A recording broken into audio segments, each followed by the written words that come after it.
കർത്താവിൻ്റെ പരിശുദ്ധ നാമം വാഴ്ത്തപ്പെടുമാറാകട്ടെ. கர்த்தருடைய பரிசுத்த நாமம் மகிமைப்படுவதாக. ഈ പ്രാവശ്യത്തെ കൺവെൻഷൻ്റെ പ്രഥമ രാത്രി യോഗത്തിൽ സന്നിഹിതരായിരിക്കുന്ന ഏവർക്കും കർത്താവായ യേശു ക്രിസ്തുവിൻ നാമത്തിൽ വന്ദനം. இந்த முறை கன்வென்ஷனுடைய முதலாம் நாள் கூட்டத்தில் வந்திருக்கிற உங்கள் அனைவருக்கும் ஆண்டவராகிய இயேசு கிறிஸ்துவின் நாமத்தில் எங்கள் வாழ்த்துக்கள். നമ്മൾ നമ്മുടെ ദൈവത്തിന് വിലയേറിയവരാണ്. நாம் நம்முடைய ஆண்டவருக்கு விலையேற பெற்றவர்கள். നമ്മുടെ ഭവനത്തിലുള്ളവരോ സ്നേഹിതരോ പരിചയക്കാരോ നമ്മളെ വിലമതിക്കാതിരുന്നാലും സൃഷ്ടാവായ സ്വർഗസ്ഥനായ ദൈവം നമ്മളെ ഏറ്റവും വിലയേറിയവരായി കണ്ടിരിക്കുകയാണ്. நம்முடைய வீட்டில் உள்ளவர்கள், உறவினர்கள், அறிமுகமானவர்கள் நம்மை விலை மதிக்காமல் இருந்தாலும் சிருஷ்டிகர்த்தராகிய வானத்தில் இருக்கிறதான தேவன் நம்மை விலை உள்ளவர்களாய் காண்கிறார். അതുകൊണ്ടാണ് ദൈവം തന്റെ പുത്രനായ യേശുവിനെ ഈ ലോകത്തിലേക്ക് അയച്ചത്. அதனால்தான் ஆண்டவர் தம்முடைய குமாரனாகிய இயேசுவை இந்த பூமிக்கு அனுப்பினார். ആ കർത്താവായ യേശു ക്രിസ്തു നമുക്ക് വേണ്ടി സകലവും ചെയ്യുവാൻ മനസ്സുള്ള കരുണയുള്ള ഒരു ദൈവമാകും. அந்த கர்த்தராகிய இயேசு கிறிஸ்து நமக்காக சகலவற்றையும் செய்யும்படி மனதுள்ள இரக்கமுள்ள தேவனாய் இருக்கிறார். ഇപ്പോൾ ഇന്ത്യയിൽ ഒരു ഇലക്ഷൻ കഴിഞ്ഞിരിക്കുകയാണ്. இப்பொழுது இந்தியா ஒரு எலெக்ஷனை கண்டிருக்கிறது. ഇവിടുത്തെ എംപിമാരായിരിക്കേണ്ടവർ, മന്ത്രിമാരായിരിക്കേണ്ടവരൊക്കെ തെരഞ്ഞെടുക്കുന്നതിന് എത്രയോ കോടിക്കണക്കിന് രൂപയാണ് ചെലവഴിച്ചത്. இங்கே எம்பியாய் இருக்கிறவர்கள், மந்திரியாய் இருக்க வேண்டியவர்களை தேர்ந்தெடுக்கும்படி எத்தனையோ கோடிக்கணக்கான ரூபாய் செலவழிக்கப்பட்டிருக்கிறது. ഇനി അവരുടെ എല്ലാം സെക്യൂരിറ്റിക്കായും പ്രവർത്തനത്തിനായും എത്ര പ്രാധാന്യവും ചെലവുമാണ് ചെയ്യുവാൻ പോകുന്നത് എന്ന് നമുക്കറിയാം. இனியும் அவர்களுடைய பாதுகாப்புக்காகவும் அவர்கள் கிரியை செய்யும்படியாகவும் எவ்வளவு செலவு செய்யப்பட போகிறது என்று நமக்கு தெரியாது. അതുപോലെ പ്രതിരോധത്തിനായി സൈന്യത്തിന് വേണ്ടിയൊക്കെ കോടിക്കണക്കിന് രൂപ ചെലവഴിക്കുകയാണ്. அதை போலவே இந்தியாவின் பாதுகாப்புக்காக, சேனைக்காக, படைக்காக அநேக கோடி ரூபாய் செலவழிக்கப்பட போகிறது. 95 ആഫ്രിക്കയിലെ ബൊസ്നിയയിൽ ഒരു അപകടമുണ്ടായി. 95ஆம் வருஷம் ஆப்பிரிக்காவிலே ஓஸ்னியா என்கிற இடத்திலே ஒரு பெரிய விபத்து ஏற்பட்டது. ഗറില്ല പോരാളികളുടെ മിസൈലേറ്റ് ഒരു വിമാനം തകർന്നു താഴെ വീണു. கரில்லா போராளிகளுடைய அந்த இடத்திலே ஒரு மிசைல் விழுந்தது. ആ യുദ്ധവിമാനത്തിന്റെ പൈലറ്റ് മരിക്കാതെ പാരച്യൂട്ടിൽ ചാടി രക്ഷപ്പെട്ടു. அங்கே அந்த விமானத்தில் இருந்ததான அந்த பைலட் மரிக்காதபடி பாராசூட்டில் குதித்து உயிர் தப்பினார். ശത്രുക്കളിൽ അകപ്പെടാതിരിക്കാനായി വനത്തിൽ ഒളിച്ചു. சத்துருக்கள் கையில் அகப்படாமல் இருக்கும்படி வனத்தில் ஓடி ஒளித்துக் கொண்டார். അവിടെ ഇരുന്നു കൊണ്ട് വയർലെസ് മുഖേന താൻ എവിടെ ഇരിക്കുന്നുവെന്ന് സന്ദേശം അയച്ചുകൊണ്ടിരുന്നു. வயர்லெஸ் முகாந்தரமாக நான் தான் இருக்கிற இடத்தை குறித்து அவர் தகவல் தெரிவித்துக் கொண்டிருந்தார். ആ വയർലെസ് സന്ദേശം പിടിച്ചെടുക്കുവാനായി ഗവൺമെന്റ് ശ്രമിച്ചുകൊണ്ടിരുന്നു. அந்த வயர்லெஸின் செய்தியை தொகுத்தெடுக்கும்படியாக அரசாங்கம் முயற்சி செய்து கொண்டிருந்தது. ഇതിനിടയിൽ ശത്രുക്കള് തന്നെ തേടി തന്റെ ചുറ്റുപാടും ഒരു 4 അടി അകലത്ത് വരെ വന്നിട്ട് പോകാനിടയായി. அவருடைய சத்துருக்கள் அவரை தேடி அவருக்கு சுற்று பகுதியிலே 4 அடி அளவுக்கு அவரை தேடி வந்தார்கள். ഒരു മുയൽ വിറയ്ക്കുന്നത് പോലെ താൻ വിറച്ച് അപ്പോൾ ദൈവത്തോട് ആ ക്രിസ്ത്യാനിയായ ഭടൻ പ്രാർത്ഥിച്ചു. அவர் ஒரு கிறிஸ்தியானியாய் இருந்தார் என்றாலும் அவர் தேவனோடத்திலே ஒரு முயல் விரைக்கிறது போல மிகுந்த பயம் உள்ளவராய் இருந்தாலும் கிறிஸ்தவனாய் இருந்தபடினால் கர்த்தரை நோக்கி அவர் ஜெபித்தார். 6 ദിവസം താൻ പച്ചില ഭക്ഷിച്ചാണ് ജീവിച്ചത്. 6 நாட்கள் பச்சிலையை புசித்து தான் ஜீவித்தார். മഴവെള്ളം കുടിച്ച് ജീവൻ നിലനിർത്തി. மலை தண்ணீரை குடித்து ஜீவனை நிலைநிறுத்தினார். തന്നെ രക്ഷിക്കണമെന്നുള്ളതായ വയർലെസ് സന്ദേശം ഒടുവിൽ ഗവൺമെന്റ് പിടിച്ചെടുത്തു. தன்னை எப்படியாயிலும் காப்பாற்ற வேண்டும் என்கிறதான மரண செய்தியை அரசாங்கத்துக்கு கொடுத்து அனுப்பினார். പ്രസിഡന്റ് ഉത്തരവിട്ടു, എന്ത് ചെലവഴിച്ചും ആ ഭടനെ രക്ഷിക്കണം. பிரசிடென்ட் இவ்விதமாக உத்தரவு அருளினார், எவ்வளவு செலவானாலும் அவரை உயிரோடு காக்க வேண்டும். നാവികസേനയുടെ കപ്പലിൽ നിന്ന് ഉയർന്നതായ ആ ഹെലികോപ്റ്ററുകൾ തന്നെ തേടിയെത്തി. ராணுவ சேனையில் கப்பலிலிருந்து உயர்ந்து வந்ததான ஹெலிகாப்டர் அவரை தேடின. നാവികസേനയും അതുപോലെ വ്യോമസേനയും കരസേനയും ഒന്നിച്ച് പ്രവർത്തിച്ച് ആ പൈലറ്റിനെ രക്ഷിക്കുകയുണ്ടായി. கப்பல் படையும் தரைப்படையும் இப்படி விமானப்படையுமாய் சேர்ந்து அந்த பைலட்டை தேடின. ഹെലികോപ്റ്ററിൽ നിന്ന് കയറ് റോപ്പ് ഇറക്കി കൊടുത്ത് അതിൽ തൂങ്ങി തന്നെ വലിച്ചെടുത്ത് രക്ഷിക്കുകയായി. ஹெலிகாப்டரில் இந்த கயிறு இறக்கி தரப்பட்டது. அதை பிடித்த வண்ணமாக அவர் அதில் ஏறி அவர் தப்பித்துக் கொண்டார். എത്രയോ പതിനായിരക്കണക്കിന് ഭടന്മാരുണ്ട്. പക്ഷേ തന്റെ രാജ്യത്തിന് വേണ്ടി സേവനമനുഷ്ഠിക്കുന്ന ഒരു വ്യക്തിയെ രക്ഷിക്കുവാൻ ஒரு கவர்மெண்ட் அത്ര பிரதிஜாபத்தமாய் பிரவர்த்திക്കുകയാണ് செய்தது. அந்த ராஜ்யத்திலே சேவை செய்கிற எத்தனையோ 10000 படை வீரர்கள் இருந்தாலும் தலைமை ஏற்று போராடுகிற அந்த தளபதியை பாதுகாக்க வேண்டும், ரட்சிக்க வேண்டும் என்கிறதான உத்தரவாதத்தை அந்த அரசாங்கம் எடுத்தது. ഈ ലോകം ഇങ്ങനെയാണെങ്കിൽ, ലോകത്തിലെ ഭരണകൂടം ഇങ്ങനെയാണെങ്കിൽ, സ്വർഗ്ഗം ഇതിനേക്കാൾ എത്രയും അധികം നമ്മുടെ മേൽ ഉത്തരവാദിത്തമുള്ളവരായിരിക്കും. உலகம் இப்படி இருக்குமானால், உலகத்தின் நடைமுறை இப்படி இருக்குமானால், பரலோகம் எவ்வளவு அதிகமாக நம்மேல் உத்தரவாதம் உள்ளதாய் இருக்கும். ഈ ലോകത്തിൽ എത്ര കോടിക്കണക്കിന് ജനങ്ങൾ ഉണ്ടെങ്കിലും നിങ്ങളിൽ ഒരാളെ കുറിച്ച് ദൈവത്തിന് വലിയ ഉത്തരവാദിത്വമുണ്ട്. இந்த உலகத்திலே கோடிக்கணக்கான எத்தனையோ ஜனங்கள் இருந்தாலும் உங்கள் ஒவ்வொருவரை குறித்து ஒரு ஆளை குறித்தும் பரலோகத்துக்கு மிகுந்த உத்தரவாதம் உண்டு. പിതാവായ ദൈവം നമ്മുടെ രക്ഷയ്ക്ക് വേണ്ടി യേശു ക്രിസ്തുവിനെ ലോകത്തിലേക്ക് അയച്ചു. ஆகவேதான் பிதாவான தேவன் நம்முடைய ரட்சிப்புக்காக இயேசு கிறிஸ்துவை உலகத்தில் அனுப்பினார். കർത്താവായ യേശുവിന് നമുക്ക് വേണ്ടി എന്തെല്ലാം ചെയ്യാൻ കഴിയും എന്നതിൽ ചില കാര്യങ്ങളാണ് ഇന്നത്തെ ദൂത്. ஆண்டவராகிய இயேசு கிறிஸ்துவுக்கு நமக்காக என்னவெல்லாம் செய்ய முடியுமோ என்ற அந்த காரியத்தை தான் இன்றைக்கு நம்முடைய தூதின் மைய அம்சமாயிருக்கும். യെശയ്യാ പ്രവചനം 61 അധ്യായം അതിന്റെ 1ാമത്തെ വാക്യം വായിക്കും. യെശയ്യാ தீர்க்கதரிசன புத்தகம் 61 அதிகாரத்தின் 1ஆம் வசனத்தை வாசிப்போம். എളിയവരോട് സദ്വർത്തമാനം ഘോഷിപ്പാൻ യഹോവ എന്നെ അഭിഷേകം ചെയ്തിരിക്കുകൊണ്ട് യഹോവയായ കർത്താവിന്റെ ആത്മാവ് എന്റെ മേലിരിക്കുന്നു. ഹൃദയം തകർന്നവരെ മുറികെട്ടുവാനും തടവുകാർക്ക് വിടുതലും ബദ്ധന്മാർക്ക് സ്വാതന്ത്ര്യവും അറിയിപ്പാനും യഹോവയുടെ പ്രസാദ വർഷവും നമ്മുടെ ദൈവത്തിന്റെ പ്രതികാര ദിവസവും പ്രസിദ്ധമാക്കുവാനും ദുഃഖിതന്മാരെയൊക്കെയും ആശ്വസിപ്പിപ്പാനും സിയോനിലെ ദുഃഖിതന്മാർക്ക് വെണ്ണീറിന് പകരം അലങ്കാരമാലയും ദുഃഖത്തിന് പകരം ആനന്ദ തൈലവും വിഷണ്ണ മനസ്സിന് പകരം സ്തുതി എന്ന മേലാടയും കൊടുപ്പാനും അവൻ എന്നെ അയച്ചിരിക്കുന്നു. സ്തോത്രം. കർത്താവിന്റെ സ്തോത്രം. BC 700 അടുപ്പിച്ച് ജീവിച്ചിരുന്ന യെശയ്യാ പ്രവാചകൻ പ്രവചിച്ച വാക്കുകളാണ് നമ്മുടെ വായിച്ചു കേട്ടത്. BC 700 ஆண்டுகளிலே உஜ்ஜீவித்து வந்ததானே യേശയ്യാ தீர்க்கதரிசி எழுதின வசனங்களை தான் வாசிய கேட்டோம். എളിയവരോട് സദ്വർത്തമാനം ഘോഷിപ്പാൻ യഹോവയായ ദൈവം ഇനി അഭിഷേകം ചെയ്ത് അയച്ചിരിക്കുന്നു. சிறுமைப்பட்டவர்களுக்கு சுவிசேஷத்தை அறிவிக்கும்படியாகிய கர்த்தராகிய ஆண்டவர் என்னை அபிஷேகத்தை ഹൃദയം തകർന്നവരെ മുറികെട്ടുവാനും തടവുകാർക്ക് വിടുതൽ നൽകുവാനും, இருதயம் நொறுங்குண்டவர்களுக்கு காயம் கட்டும்படியும் சிறைப்பட்டவர்களுக்கு விடுதலையை கூறவும். അതെ, ഈ പ്രവചനം നടന്നതിന് 700 വർഷങ്ങൾക്ക് ശേഷമായി പാലസ്തീൻ നാട്ടിലെ സിനഗോഗിൽ ഒരു ശബത് നാളിൽ ആരാധന നടക്കുകയായിരുന്നു. இந்த தீர்க்க தரிசனம் சொல்லப்பட்டு 700 വർഷങ്ങൾക്ക് ശേഷം 700 வருடங்களுக்கு பிற்பாடாக பாலஸ்தீனா தேசத்தின் ஒரு பகுதியிலே നാസറത്ത് പട്ടണത്തിൽ സിനഗോഗിൽ അല്ലെങ്കിൽ യഹൂദന്മാരുടെ പള്ളിയിൽ ശബത്തിൽ ആരാധന നടന്നുകൊണ്ടിരുന്നു. നാസറേത്തിലെ യൂദர்களுடைய സിനഗോഗിൽ അവിടെ ദേവാലയത്തിൽ ആരാധന നടന്നുകൊണ്ടിരുന്നത്. അവിടെ ഒരു ശുശ്രൂഷകനുണ്ട്, அங்கே ஒரு ஊழியர் இருக்கிறார். പതിവനുസരിച്ച് സദസ്സിൽ നിന്ന് ആർക്കെങ്കിലും മുൻപോട്ട് വന്ന് വായിക്കാമെന്ന് ക്ഷണിച്ചതായ വേളയിൽ அங்கே கூடியிருக்கிறவர்கள் வழக்கம் போல யாராயிலும் முன் வந்து வாசிக்கலாம் என்று சொல்லப்பட்ட போது ഒരാൾ സദസ്സിൽ എഴുന്നേറ്റ് മുൻപോട്ട് കടന്നു വന്നു. அந்த கூட்டத்தின் மத்தியிலே ஒருவர் எழும்பி நின்றார். ആ ശുശ്രൂഷകൻ യെശയ്യാ പ്രവാചകന്റെ ചുരുള് തനിക്ക് വായിപ്പാനായിട്ട് കൊടുത്തു. அந்த ஊழியக்காரர் எழும்பி நின்ற நபருக்கு യേശയ്യാவின் தீர்க்கதரிசியின் புத்தகத்தை வாசிக்கும்படி அந்த சுருளை கொடுத்தார். മുമ്പോട്ട് എഴുന്നേറ്റ് വന്നതായ വ്യക്തി പുൽപിറ്റിലേക്ക് കയറി ആ പുസ്തക ചുരുൾ നിവർത്തി വായനയെ ആരംഭിച്ചു. எழும்பி நின்றதான நபர் முன்பாக கடந்து வந்து பிரசங்க மேடையில் ஏறி கொடுக்கப்பட்டதான சுருளை வாசித்தார். ദരിദ്രന്മാരുടെ സുവിശേഷം അറിയിപ്പാൻ യഹോവയായ കർത്താവ് എന്നെ അഭിഷേകം ചെയ്യുകയാൽ, சிறுமைப்பட்டவர்களுக்கு சுவிசேஷத்தை, தரித்திரருக்கு சுவிசேஷத்தை அறிவிக்கும்படிக்கு கர்த்தராகிய ஆண்டவர் என்னை அபிஷேகம் செய்திருக்கிறபடினால் അവന്റെ ആത്മാവ് എന്റെ മേലുണ്ട്.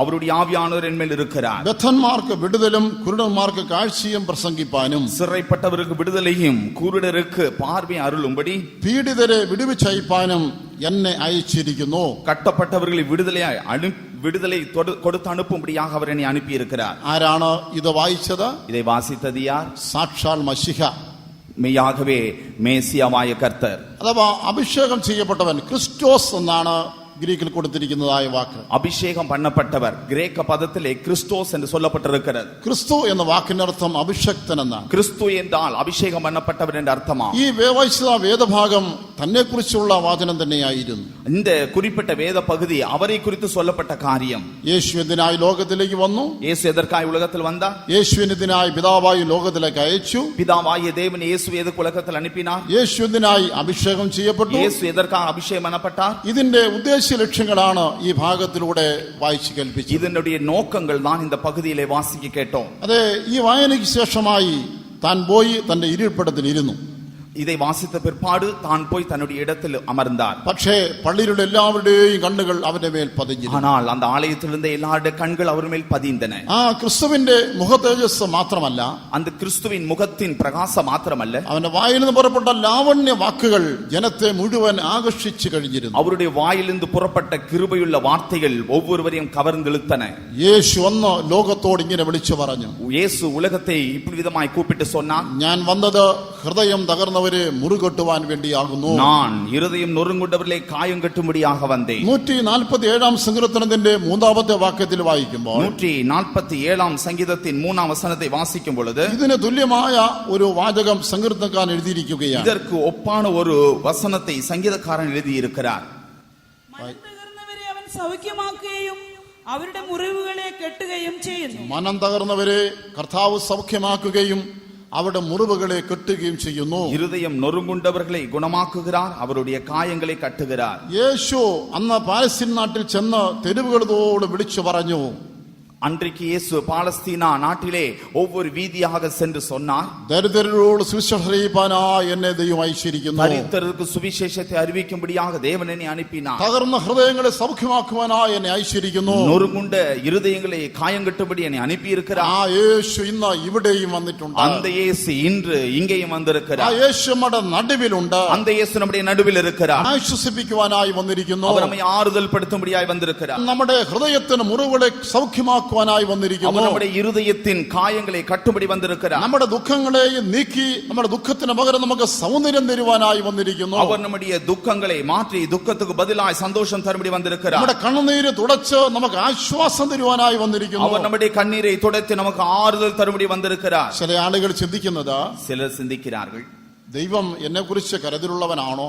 தேவன் என்னை குறித்து கருதுகிறாரா? എന്റെ ദേശത്ത് എത്രയോ ആളുകളുണ്ട്, தேசத்தில் எத்தனையோ நபர்கள் എന്റെ இருக்கிறார்கள், കുടുംബത്തിൽ എത്രയോ അംഗങ്ങളുണ്ട്, குடும்பத்தில் எத்தனையோ நபர்கள் இருக்கிறார்கள், എന്നോടുകൂടെ പഠിച്ച സഹപാഠികൾ എത്ര പേരുണ്ട്, உடன் படித்தவர்கள் அநேகர் இருக்கிறார்கள். ഒരു ആലയത്തിൽ ചെന്നാൽ എന്റെ ചുറ്റും എത്രയോ നൂറുകണക്കിന് ആളുകളുണ്ട്. ஆலயத்துக்கு போனால் எத்தனையோ ஆட்கள், நூறுக்கணக்கான ஆட்கள் உண்டு. എന്നാൽ എന്നെ കുറിച്ച് ദൈവം കരുതലുള്ളവനാണോ? என்னை குறித்து ஆண்டவர் கருதல் உள்ளவரா? ദൈവം എന്റെ ദുഃഖങ്ങൾ, ഭാരങ്ങൾ, പ്രശ്നങ്ങൾ അറിയുന്നുണ്ടോ? தனிப்பட்ட விதத்தில் என்னுடைய பாரங்கள், துக்கங்கள், வேதனைகளை தேவன் அறிகிறாரா? ആ 147 സങ്കീർത്തനം 4-ാമത്തെ വാക്യം നാം ഇങ്ങനെയാണ് വായിക്കുന്നത്. 147 சங்கீதத்தின் 4ஆம் வசனத்தில் இப்படி வாசிக்கிறோம், അവൻ നക്ഷത്രങ്ങളുടെ എണ്ണം നോക്കുന്നു, അവയ്ക്കൊക്കെയും പേർ വിളിക്കുന്നു.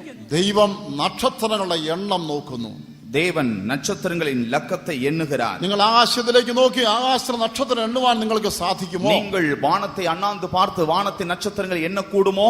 നമുക്ക് മാത്രമല്ല, ശാസ്ത്രജ്ഞന്മാർക്ക് ഇതുവരെ സാധിച്ചിട്ടില്ല. நமக்கு மாத்திரமல்ல, விஞ்ஞானிகளுக்கும் இது கூடாத காரியம். അവർ നക്ഷത്രങ്ങളുടെ എണ്ണത്തെ കുറിച്ച് പറഞ്ഞിരിക്കുന്നത് നമ്മുടെ ഭാവനയ്ക്ക് അപ്പുറമായിട്ടുള്ളതാണ്.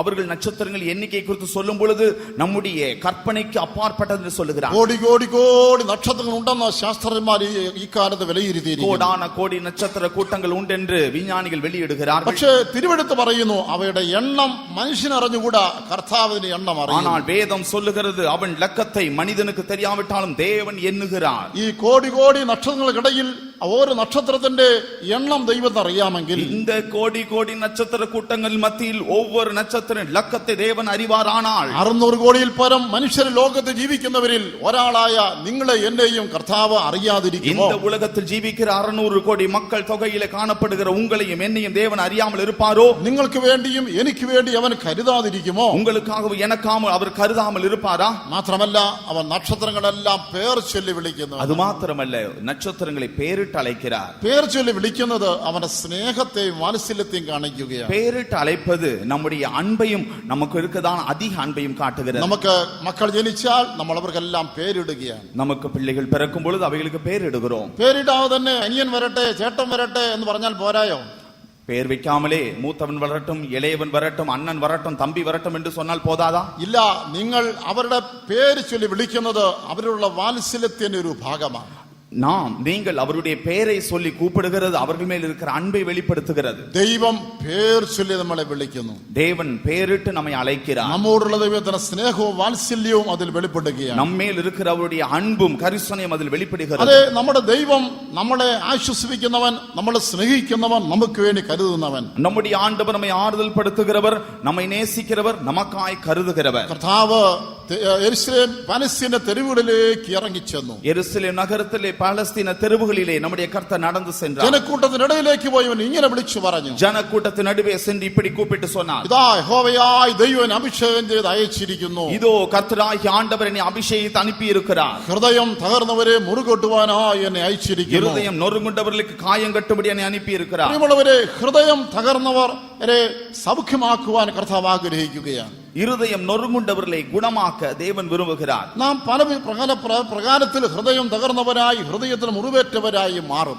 பலர் நாம் பாரங்கள் நிமித்தமாக இருதயம் நொறுங்குண்டவர்களாக தகர்ந்தவர்களாய் மாறுகிறோம். ചിലപ്പോൾ നമ്മളിലെ മത്സരവും പാപനിമിത്തമായിരിക്കും നമ്മുടെ ഹൃദയം തകരുന്നത്. ஒருவேளை சிலருடைய ஜீவியத்தில் அவருடைய பாவங்கள் நிமித்தமாக இருதயம் நொறுங்குண்டு போகிறது. പുതിയ നിയമത്തിൽ നമ്മൾ പൗലോസ് എന്ന ഒരു അപ്പോസ്തലനെ കുറിച്ച് കാണുന്നുണ്ട്. புதிய ஏற்பாட்டிலே பவுல் என்கிற அப்போஸ்தலனை குறித்து பார்க்கிறோம். ഒരിക്കൽ അവൻ യേശുവിനെ അറിയാത്തവനായി ജീവിച്ചു. ஒரு காலத்தில் இயேசுவை அறியாதவனாய் ஜீவித்தார். ക്രിസ്തീയ മാർഗത്തിനെതിരായിട്ട് അവൻ പ്രവർത്തിച്ചു. கிறிஸ்துவ மதத்துக்கு எதிராய் கிரியை செய்தார். ക്രൈസ്തവരെ സ്ത്രീകളെന്നും കുഞ്ഞുങ്ങൾ പോലും പരിഗണനയില്ലാതെ അവരെ ഉപദ്രവിച്ചു പോന്നു.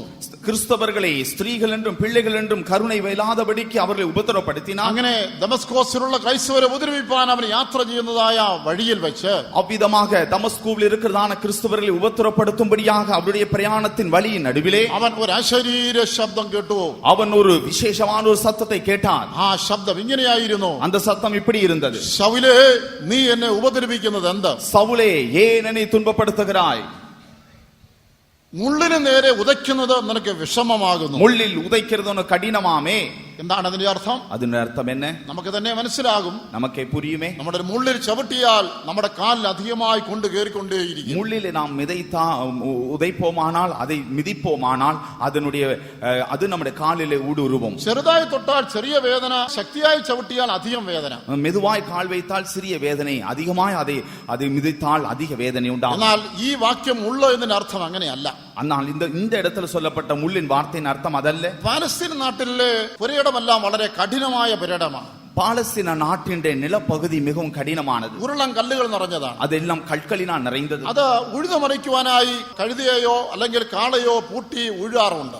அதை அந்த நிலத்தை செப்பனிடும்படியாக கழுதையோ எருதையோ பூட்டி உழும்போது, ആ കലപ്പ കൊണ്ട് ഇങ്ങനെ ഉഴുതു പോകുമ്പോൾ அதை வைத்து உழுந்து போகும் பொழுது ആ കലപ്പയിൽ പറ്റുന്നതായ മണ്ണ് ചുരണ്ടിക്കളയാനായി ഒരു ചെറിയ ഇരുമ്പ് കഷണം കയ്യിൽ വെച്ചിരിക്കും. அந்த கலப்பையில் படுகிறதான மண்ணை தட்டி விடும்படியாக, மாற்றி விடும்படியாக இரும்பு துண்டை கையில வைத்திருப்பார்கள். ഈ കാളയെ പൂട്ടി ഉഴുന്നതായ വേളയിൽ இந்த காளையை பூட்டி ஊழும் பொழுது ഒരു കാള പരിചയമുള്ള കാളയും ഒരു കാള പുതുക്കാളയുമായിരിക്കും. ஒரு காளை பழகின காளையும் மற்றொன்று புதிய காளையுமாயிருக்கும். ഈ പുതുക്കാള ഇങ്ങനെ ഉഴുത് മുൻപോട്ട് പോകുമ്പോൾ இந்த புதிய காளை உழுது முன்னே செல்லும் பொழுது ആ മണ്ണ് ഉഴുതി മറിക്കാൻ വളരെ വിഷമമായിട്ട് തോന്നും. அது அந்த மண்ணை உழுது எடுப்பது மிகவும் கடினமாயிருக்கும். ഉടനെ അത് കാലുകൊണ്ട് പുറകോട്ട് തൊഴിക്കും. அது கால்களினாலே பின்னே தள்ளும்.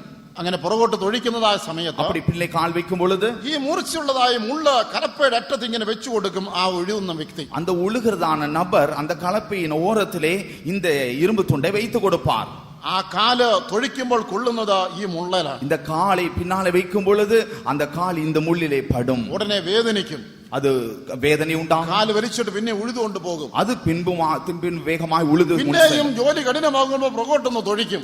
அது மின்பும் தன்னுடைய வேலை கடினமாகும் பொழுது பின்னாக காலை வைக்கும் போது ഉടനെ ഉഴുന്നവൻ ആ മുള്ളിങ്ങനെ വെച്ചു കൊടുക്കും. உழுகிறவன் மீண்டும் இந்த முள்ளை வைத்து கொடுப்பான். ഒന്നിലധികം തവണ ഈ മുള്ളിൽ കാല് കൊണ്ട് നോന്ത് കഴിയുമ്പോൾ மீண்டுமாக இந்த கால் இந்த முள்ளில் பட்டு வேதனை ஆகும் பொழுது കാളയ്ക്ക് മനസ്സിലാകും, ഞാൻ ഉഴുത് മുൻപോട്ട് പോകുകയല്ലാതെ ഇനി ഉതച്ചിട്ട് പ്രയോജനമില്ല. அப்பொழுது காலை விளங்கிக் கொள்ளும், நான் உழுது முன்னே செல்வது அல்லாமல் நான் பின்தங்கி இருந்து எந்த பிரயோஜனமும் இல்லை. ഞാൻ മുള്ളിന് നേരെ ഉതയ്ക്കുന്നത് എനിക്ക് വിഷമമാണ്, എനിക്കത് വേദനയാണ്. முள்ளிலே நான் உதைப்பது எனக்கு வேதனையும் எனக்கு துக்கവുമായി മാറും. 1 ശമൂവേൽ 2-ാം അധ്യായത്തിന്റെ 10-ാമത്തെ വാക്യത്തിൽ വായിക്കുന്നു. 1 சாமுவேல் 2-ാം அதிகாரம் 10-ാം വചനത്തെ വാസിക്കുമ്പോൾ യഹോവയോട് എതിർക്കുന്നവൻ തകർന്നു പോകുന്നു എന്ന് വായിക്കുകയാണ്. ஆண்டவரை எதிர்க்கிறவன் அவன் இல்லாமல் போவான் என்று வாசிக்கிறோம். വായിക്കണം. യഹോവയോട് എതിർക്കുന്നവൻ തകർന്നു പോകുന്നു. യഹോവയോട് എതിർക്കുന്നവൻ തകർന്നു പോകുന്നു. கர்த்தரோடு வழக்காடுகிறவன் അതെ, நொறுக்கப்படுவான். ഇന്ന് നമ്മുടെ ഹൃദയം ജീവിതം തകർന്നു കാണപ്പെടുന്നത് ദൈവത്തോട് എതിർത്തത് കൊണ്ടാണോ? இன்றைக்கு நம்முடைய ஜீவியம் தகர்க்கப்பட்டது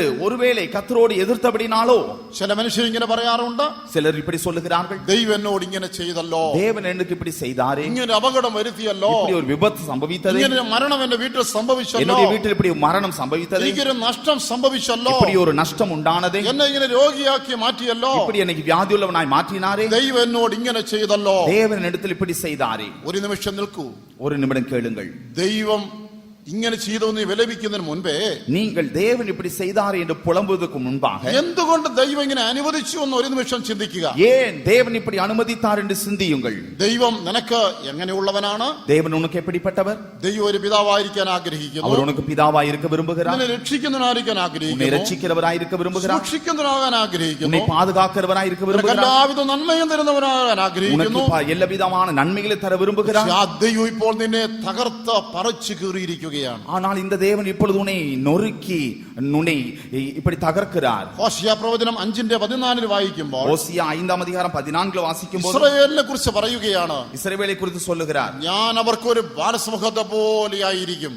ബാലസിംഹം പോലെ நான் அவருக்கு ஒரு பாலசிங்கம் போல் இருப்பேன், ഞാൻ അവരെ പറിച്ച് കീറിക്കളയും. நான் അവரை கீறி போடுவேன். അങ്ങനെ പറയുവാൻ കാരണം அப்படி சொல்ல காரணம், പിതാക്കന്മാർക്ക് ദൈവം രക്ഷിക്കുന്ന വീരനായിരുന്നു. பிதாக்களுக்கு தேவன் ரட்சிக்கிற தேவனாய் இருந்தார். അനന്തര തലമുറയോട് പറയുകയാണ്, ഞാൻ രക്ഷിക്കുന്ന വീരനായിരിക്കുകയില്ല, നിങ്ങളെ தொடர்ந்து ശിക്ഷിക്കുന്നവനായിരിക്കും. வருகிறதான தலைமுறையிடத்தில் ஆண்டவர் சொல்லுகிறார், நான் ரட்சிக்கிறவராய் அல்ல, உங்களை சிட்சிக்கிறவராய் இருப்பேன். പ്രിയരേ, നമ്മുടെ പാപങ്ങൾ നമ്മളെ ഹൃദയത്തെ തകർത്ത് കളയുന്നു. நம்முடைய பாவங்களே நம்முடைய இருதயத்தை தகர்த்து போடுகிறது. ദൈവത്തോട് നമ്മുടെ മത്സരം, അനുസരണക്കേട് നമ്മളെ തകർക്കുവാൻ ദൈവത്തിന് അവസരം കൊടുക്കുകയാണ്. தேவனோடு வழக்காடுகிற, தேவனோடு கூட எதிர்த்து நிற்கிற அந்த சுபாவம் தேவன் நம்மை நொறுக்கும்படியாக இடம் கொடுக்கிறது. അവൻ നമ്മളെ തകർത്ത് കളയുന്നു, അവൻ നമ്മളെ മുറിവേൽപ്പിക്കുന്നു. அவர் நம்மை தகர்க்கிறார், நொறுக்கிறார், காயப்படுத்துகிறார். ഇന്ന് ഞാൻ ചോദിക്കട്ടെ, നിന്റെ ജീവിതത്തിന്റെ തകർച്ചകൾ, നിന്റെ ഹൃദയത്തിന്റെ മുറിവുകൾ എങ്ങനെ ഉണ്ടായത്? நான் இப்பொழுது உங்களை பார்த்து கேட்கிறேன், உங்கள் ஜீவியத்தில் நொறுக்கப்பட்ட அனுபவங்கள், இருதயம் தகர்க்கப்பட்ட அனுபவங்கள் ஏன், எப்படி நடந்தது? ഇത് നിന്റെ പാപനിമിത്തമായിരിക്കുന്നുവോ? இது உன்னுடைய பாவத்தின் நிமித்தமா? ദൈവത്തോട് മനസ്സരിച്ച മൂലമായിരിക്കുന്നുവോ? தேவனோடு கூட வழக்காடினது நிமித்தமா? ദൈവ പ്രമാണം ലംഘിച്ചതിനാലായിരിക്കുന്നുവോ? தேவ பிரமாணத்தை மீறினபடினாலோ? ദൈവത്തെ അവിശ്വസിച്ചുകൊണ്ടായിരിക്കുന്നുവോ? தேவன் மேல் இருக்கிற விசுவாசத்தை விட்டபடினாலோ? നീ വിശ്വാസം വിട്ട് പിന്മാറിയതിനാലായിരിക്കുന്നുവോ? நீ உன்னுடைய பின்மாற்றத்தின் நிமித்தமாகவா?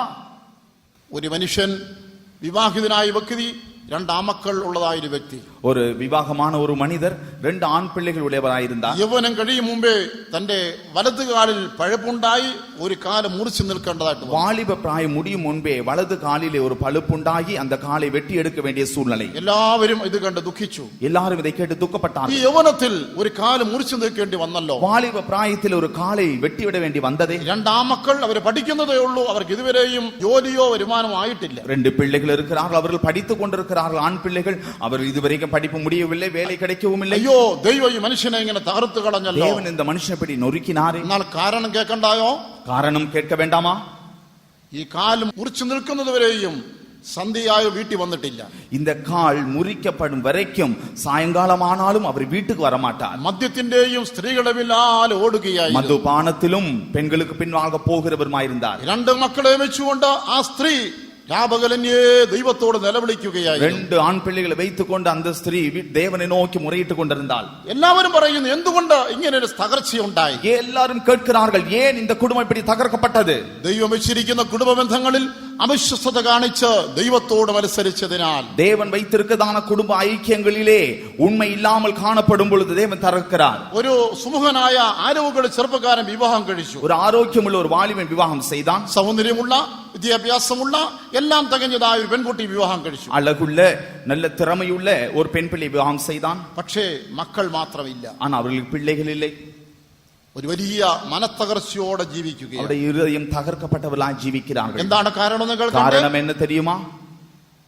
വിവാഹത്തിന് മുൻപ് അനേക യുവതികളോട് വിവാഹ വാഗ്ദാനം നൽകി വഞ്ചിച്ച ചെറുപ്പക്കാരനാണ്. விவாகத்துக்கு முன்பாக அநேக பெண் பிள்ளைகளோடு விவாக வாக்குறுதி தந்து அவர்களை எல்லாம் ஏமாற்றி இருக்கிறார். അയ്യോ നല്ലൊരു യൗവനക്കാരൻ വിവാഹം കഴിച്ചു, ഇന്നും മക്കളില്ലാതെ ദുഃഖിക്കുന്നല്ലോ എന്ന് പണത്തകർച്ചയോടെ ജീവിക്കുന്നല്ലോ എന്ന് മറ്റുള്ളവർ ചിന്തിക്കുകയാണ്. நல்ல ஒரு வாலிபன் விவாகம் செய்து இன்னும் பிள்ளை இல்லாமல் காணப்படுகிறாரே, இருதயம் தகர்ந்து காணப்படுகிறார் என்று மற்றவர்கள் துக்கப்படுகிறார்கள். എന്തുകൊണ്ട് ഈ തകർച്ച, എന്തുകൊണ്ട് ഈ കണ്ണുനീര്, ஏன் இந்த தகர், ஏன் இந்த நொறுக்குதல், ஏன் இந்த கண்ணீர்? ദൈവം കൊടുത്തതായ യൗവനവും പ്രായവും വഷളായി നടന്നു. தேவன் கொடுத்த வாலிபத்தையும் வயதையும் அவர் கெடுத்து விட்டார்.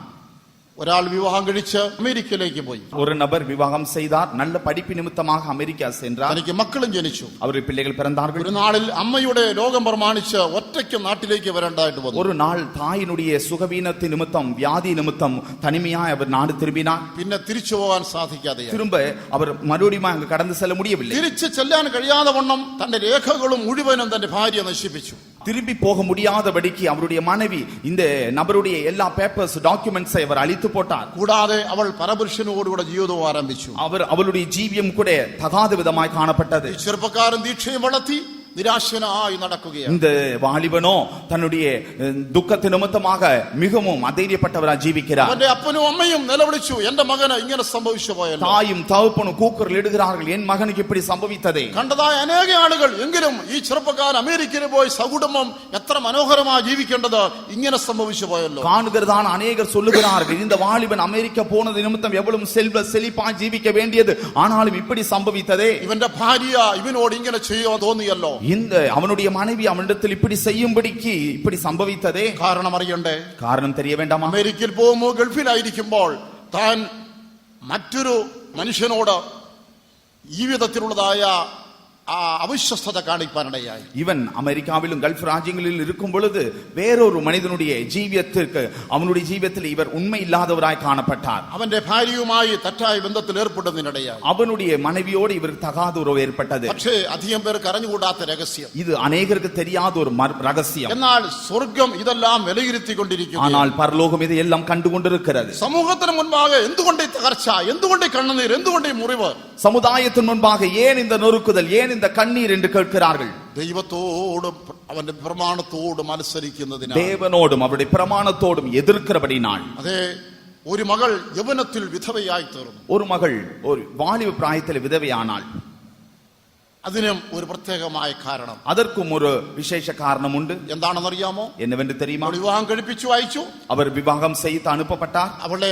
അവൾ ഗർഭിണിയായിരിക്കുമ്പോൾ ഭർത്താവ് മരിച്ചുപോയി. அவள் கர்ப்பிணியாயிருக்கும் பொழுது அவருடைய புருஷன் மரித்தார். ആ ഭർത്താവിന്റെ വീട്ടിൽ അവൾ ഒരുപാട് പീഡനങ്ങൾ അനുഭവിച്ചു. அவள் புருஷனுடைய வீட்டிலே அநேக பாடுகளை, கஷ்டங்களை அனுபவித்தார். അവളുടെ കൂട്ടുകാരികളെല്ലാം പറഞ്ഞെങ്കിലും അവൾക്ക് ഇങ്ങനെ സംഭവിച്ചല്ലോ. அவளுடைய சிநேகிதிகள் எல்லாம் சொன்னார்கள், உனக்கு இப்படி சம்பவித்ததே. അവളുടെ അമ്മയും അപ്പനും എല്ലാം നിലവിളിച്ചു, ഞങ്ങളുടെ മകളെ വിവാഹം കഴിപ്പിച്ച് അയച്ചിട്ട് കേവലം ഏതാനും നാളുകൾ മാത്രം ഭർത്താവിനോട് ജീവിച്ചവൾ ഇത്രയും യൗവനത്തിൽ വിധവയായല്ലോ. அவனுடைய தாயும் தகப்பனும் இப்படியாய் சொன்னார்கள், என்ற மகளை விவாகம் செய்து கொடுத்து கொஞ்ச நாள் மாத்திரம் புருஷனோடு ஜீவித்து அவளுடைய வாழ்க்கை இப்படி ஆனதே. കാരണം അറിയണ്ടേ? காரணம் தெரிய வேண்டாமா? അമ്മ സ്ഥിരമായി മകളെ പ്രാകുമായിരുന്നു. அந்த தாய் மகளை எப்பொழுதும் சபிக்கிறவராயிருந்தார். നീ ഗുണം പിടിക്കത്തില്ല, நீ நன்றாக மாட்டாய், നീ എവിടെ, നിന്റെ ആയുസ് നീ നന്നാകാൻ പോകുന്നില്ല, உன்னுடைய ஆயுசு நீ நன்றாக மாட்டாய். എന്തെങ്കിലും നിസ്സാര കാര്യം ഒരു അമ്മ മോളോട് പറയും, നിനക്ക് ഗുണം പിടിക്കത്തില്ല. ஏதாயிலும் சிறிய காரியமாயிருந்தாலும் இந்த தாய் மகளிடத்தில் சொல்வார், நீ சரியாக மாட்டாய். അത് ഗൗരവമായി പറഞ്ഞോ വെറുതെ പറഞ്ഞോ ഒന്നും അറിയുന്നില്ല, പക്ഷേ അത് വാക്ക് അതുപോലെ ഫലിച്ചു. அவர் உண்மையாய் சொன்னாரா இல்ல சும்மா சொன்னாரோ, ஆனால் அந்த வாக்கு அப்படியே சம்பவித்தது. ഒരു മനുഷ്യൻ വിദേശത്ത് പോയി, ஒரு மனிதன் வெளிநாடு சென்றார். ദീർഘവർഷങ്ങൾ അധ്വാനിച്ചു, அநேக நாட்கள் பாடுபட்டார். അവിടെ പാല് കച്ചവടം ചെയ്തു. அவர் அங்கு பால் வியாபாரம் செய்தார். വർഷങ്ങൾ കഴിഞ്ഞ് സമ്പാദ്യം എല്ലാമായി നാട്ടിലേക്ക് വന്നു. வருடங்கள் கழித்து அநேக சம்பாத்தியத்தோடு வீடு வந்தார். അനേക വർഷങ്ങൾക്ക് മുമ്പുള്ളതായ സംഭവമാണ്. இதெல்லாம் அநேக வருடங்களுக்கு முன்பு நடந்த சம்பவம். കപ്പലിലാണ് യാത്ര ചെയ്ത് വന്നത്. கப்பலிலே பிரயாணம் செய்து வந்தார். നിർഭാഗ്യം എന്ന് പറയട്ടെ, பாக்கியம் என்று சொல்லட்டும், തന്റെ ഇത്രയും വർഷങ്ങളുടെ സമ്പാദ്യം മുഴുവൻ അടങ്ങുന്നതായ ക്യാഷ് ബാഗ് സമുദ്രത്തിലേക്ക് വീണ് നഷ്ടപ്പെട്ടു. அவர் இவ்வளவு நாட்களும் சம்பாத்தியதான சம்பாத்தியம் அடங்கி இருந்ததான் அந்த பை அந்த சமுத்திரத்தின் தண்ணீரில் விழுந்தது. ആ മനുഷ്യൻ നെഞ്ചത്തറച്ച് നിലവിളിച്ചു. அவர் நெஞ்சத்தில் அடித்து அவர் തലമുടി അവൻ വലിച്ചു പറിച്ചു. தலை முடியை பீத்தெறிந்தார். എന്റെ ദീർഘകാല അധ്വാനമെല്ലാം നഷ്ടപ്പെട്ടു പോയല്ലോ. அநேக நாட்கள் நான் சம்பாதித்த சம்பாத்தியம் இப்படி தண்ணீரில் நஷ்டமானது. ഹൃദയം തകർന്നു നിലവിളിച്ചു. ஹிருதயம் நொறுங்கி அழுதார். എനിക്കെങ്ങനെ സംഭവിച്ചു പോയല്ലോ. எனக்கு இப்படி சம்பவித்ததே. കണ്ടുനിന്ന ഒരു വ്യക്തി പറഞ്ഞു. அவரை കണ്ടുകൊണ്ടിരുന്ന ഒരു നബർ சொன்னார், പാലിൽ വെള്ളം ചേർത്ത് അവൻ വിറ്റ് പണം സമ്പാദിച്ചു, വെള്ളം വിറ്റ് പണം സമ്പാദിച്ച പണം വെള്ളത്തിൽ പോയെന്ന്. பாலில் அவன் வியாபாரம் செய்யும் பொழுது தண்ணீரை சேர்த்து அவர் சம்பாதித்தார். அப்படி சம்பாதித்த பணம் இப்போ தண்ணீரில் போனது. ശ്രദ്ധിക്കുക, നമ്മുടെ ഹൃദയം തകരുന്ന അനുഭവങ്ങൾ എന്തുകൊണ്ട് ഉണ്ടാകുന്നു? கவனியுங்கள், நம்முடைய இருதயம் நொறுக்கப்படுகிறதே அது ஏன்? നമ്മുടെ ആത്മാവിന് മുറിവേൽക്കുന്നതായ അനിഷ്ട സംഭവങ്ങൾ എന്തുകൊണ്ട് സംഭവിക്കുന്നു? இருதயம் காயப்படும்படியாய் சம்பவங்கள் சம்பவிக்கிறதே அது ஏன்? നമ്മുടെ പാപമോ, நம்முடைய பாவமா, നമ്മുടെ അകൃത്യമോ, நம்முடைய அக்கிரமமோ, നമ്മുടെ ലംഘനമോ, நம்முடைய மீறுதலோ, നമ്മുടെ ദൈവത്തോടുള്ളതായ മത്സരമോ, தேவனோடு கூட இருக்கிற எதிர்க்கிற அனுபவமோ, സഹജീവികളായ മനുഷ്യരോട് ചെയ്യുന്ന ദ്രോഹമോ, சக ஜீவியத்தில் மனுஷரோடு செய்கிற துரோகமோ നാം കണ്ടുപിടിക്കേണ്ടത് நாம் ആവശ്യം. கண்டுபிடிக்க வேண்டும். ഇസ്രായേലിലെ ഒരു വാർത്തയുണ്ടായി. இஸ்ராயேல் எகிப்தில் இப்படி ஒரு வார்த்தை உண்டானது. മോശ മുഖാന്തരമായി ഉണ്ടായതായ പ്രത്യേക പ്രവൃത്തിയിൽ അവിടുത്തെ ശുദ്ധജലമെല്ലാം രക്തമായി മാറി. மோசே மூலமாக நடந்ததான ஒரு பிரத்யேகமான ஒரு காரியத்தினாலே அங்க காணப்பட்ட சுத்த தண்ணீர் எல்லாம் ரத்தமாய் மாறினது. കുളത്തിലോ നദിയിലോ എവിടെ ചെന്ന് വെള്ളമെടുത്താലും രക്തം രക്തം രക്തം. குளத்திலோ நதியிலோ எங்கு போய் தண்ணீர் எடுத்தாலும் ரத்தம் ரத்தம். ആദ്യം അത് മാറ്റിവെച്ചെന്ന് വരിക. அவர்கள் அதை மாற்றி வைத்தாலும் ദാഹം ശമിപ്പിക്കുവാൻ വേണ്ടി അവസാനം ആ രക്തം കലർന്ന വെള്ളം കുടിക്കേണ്ടി വന്നു. தன்னுடைய தாகத்தை அடக்க முடியாதபடிக்கு ரத்தம் கலங்கினான் அந்த வெள்ளத்தை தண்ணீரை குடிக்க வேண்டி வரும். വെറുതെ സംഭവിച്ചതല്ല, இது சாதாரணமாய் நடந்ததல்ல.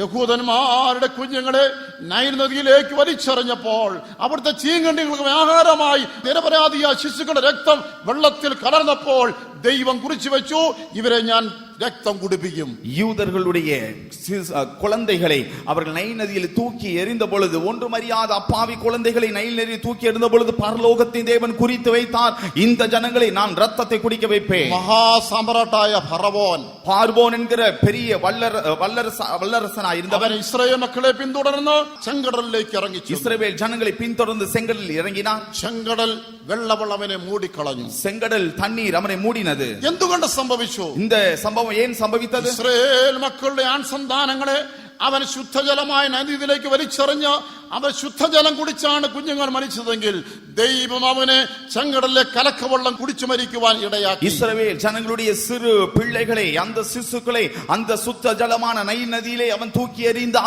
அந்த தண்ணீரை குடித்து வாழ்ந்திருப்பான். ஆனால் அவனுடைய முடிவிலே இந்த செங்கடலில் இந்த சிவந்த சமுத்தின் கலங்கின தண்ணீரை குடித்து சாக வேண்டும் என்று தேவன் தீர்மானித்தான். ஐயோ, என் ஹிருதயம் தகர்ந்திருக்கிறது. இருதயம் அநேகர் தகர்ந்திருக்கிறார்கள். என் ஹிருதயம் முறிவேற்றிருக்கிறது. என்னுடைய இருதயம் காயப்பட்டிருக்கிறது. எனக்கு இങ്ങനെ சம்பவிச்சല്ലോ, எனக்கு இப்படி சம்பவித்தது. என் குடும்பத்துக்கு இങ്ങനെ சம்பவிச்சല്ലോ, என் குடும்பத்துக்கு இப்படி சம்பவித்தது. என் குடும்பத்துள்ளவருக்கு இങ്ങനെ என் சம்பவிச்சല്ലോ, குடும்பத்துள்ளவருக்கு இப்படி சம்பவித்தது. നീ അങ്ങനെ പറയുന്നെങ്കിൽ ജീവിതത്തെ ശോധന ചെയ്യുക.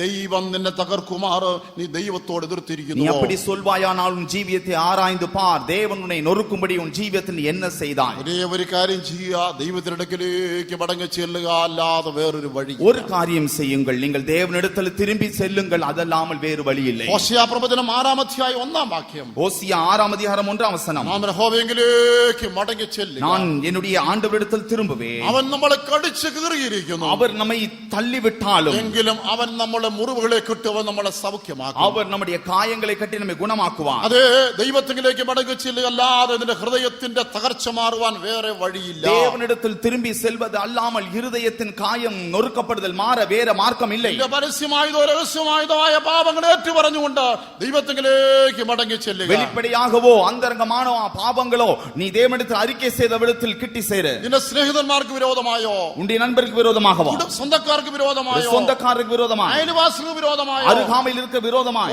നിന്റെ ജോലി സ്ഥലത്തുള്ളവർക്ക് വിരോധമായോ, வேலை செய்கிற இடத்தில் இருக்கிறவர்கள் விரோதமாக, ദൈവത്തിന് മനുഷ്യർക്ക് വിരോധമായ സകല പാപങ്ങളെ കുറിച്ച് മനസ്താപത്തോടെ യഹോവയുടെ അടുക്കലേക്ക് മടങ്ങി ചെല്ലുക.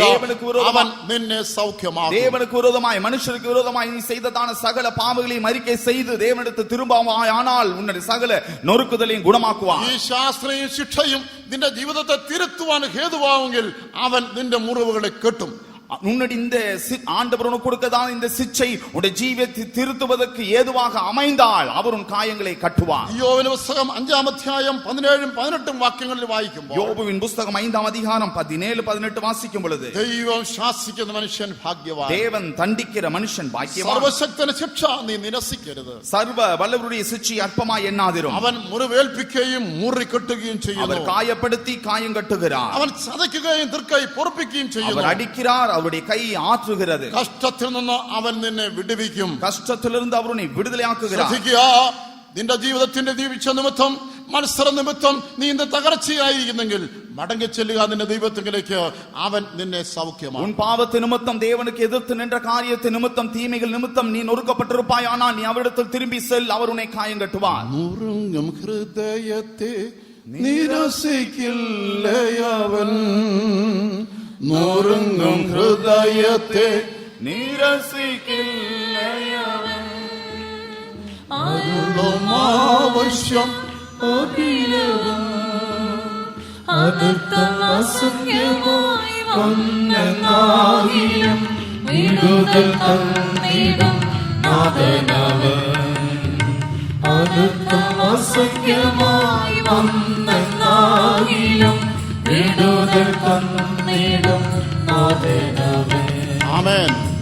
നാം അനുതാപത്തോടുകൂടെ ദൈവത്തിലേക്ക് തിരിഞ്ഞു ചെല്ലുമെങ്കിൽ വരികിൽ അവൻ നമ്മുടെ മുറിവുകളെ കെട്ടി നമ്മളെ സൗഖ്യമാക്കും. நாம் அனுதாபத்தோடு கூட தேவனிடத்தில் திரும்பினால் அவர் நமக்குடைய காயங்களை கட்டி நம்மை குணமாக்குவார். പശ്ചാത്താപത്താൽ ഹൃദയം തോന്നുന്നവരെ അവൻ സൗഖ്യമാക്കുന്ന ദൈവമാണ്. மனஸ்தாபத்தோடு ஹிருதயம் நொறுங்குண்டவர்களை அவர் குணமாக்குகிற தேவன். തെറ്റിപ്പോയിരിക്കുന്നുവോ, പാപം ചെയ്തിരിക്കുന്നുവോ, നീ അകൃത്യത്തിൽപ്പെട്ടിരിക്കുന്നുവോ, ദൈവത്തോട് മനസ്സരിച്ചിരിക്കുന്നുവോ, അനുസരണക്കേട് കാണിച്ചിരിക്കുന്നുവോ, ദൈവത്തോട് അകന്നു പോയിരിക്കുന്നുവോ, பாவம் செய்திருக்கிறாயா, அக்கிரமம் செய்திருக்கிறாயா, மீறுதல் செய்திருக்கிறாயா, கீழ்ப்படியாமை காட்டியிருக்கிறாயா, எதிர்த்திருக்கிறாயா, மனஸ்தோபத்தோடு தேவனிடத்தில் திரும்பி வா. 51 സങ്കീർത്തനം 17 വാക്യത്തിൽ ദാവീദ് എന്താണ് പറയുന്നത്? 51 சங்கீதம் 17 வசனத்தில் தாவீது என்ன சொல்லுகிறார்? നുറുങ്ങിയ ഹൃദയം, തകർന്ന മനസ്സ് ദൈവമേ നീ നിരസിക്കുകയില്ല. தேவனே, நொறுங்குண்டதும் நறுங்குண்டதுமான இருதயத்தை நீர் புறக்கணியீர். അതേ, പശ്ചാത്താപത്തോടുകൂടെ നുറുങ്ങിയ ഹൃദയത്തോട് അടുത്ത് ചെല്ലുന്നുവോ അവരെ അവർ നിരസിക്കുകയില്ല. மனஸ்தாபத்தோடு கூட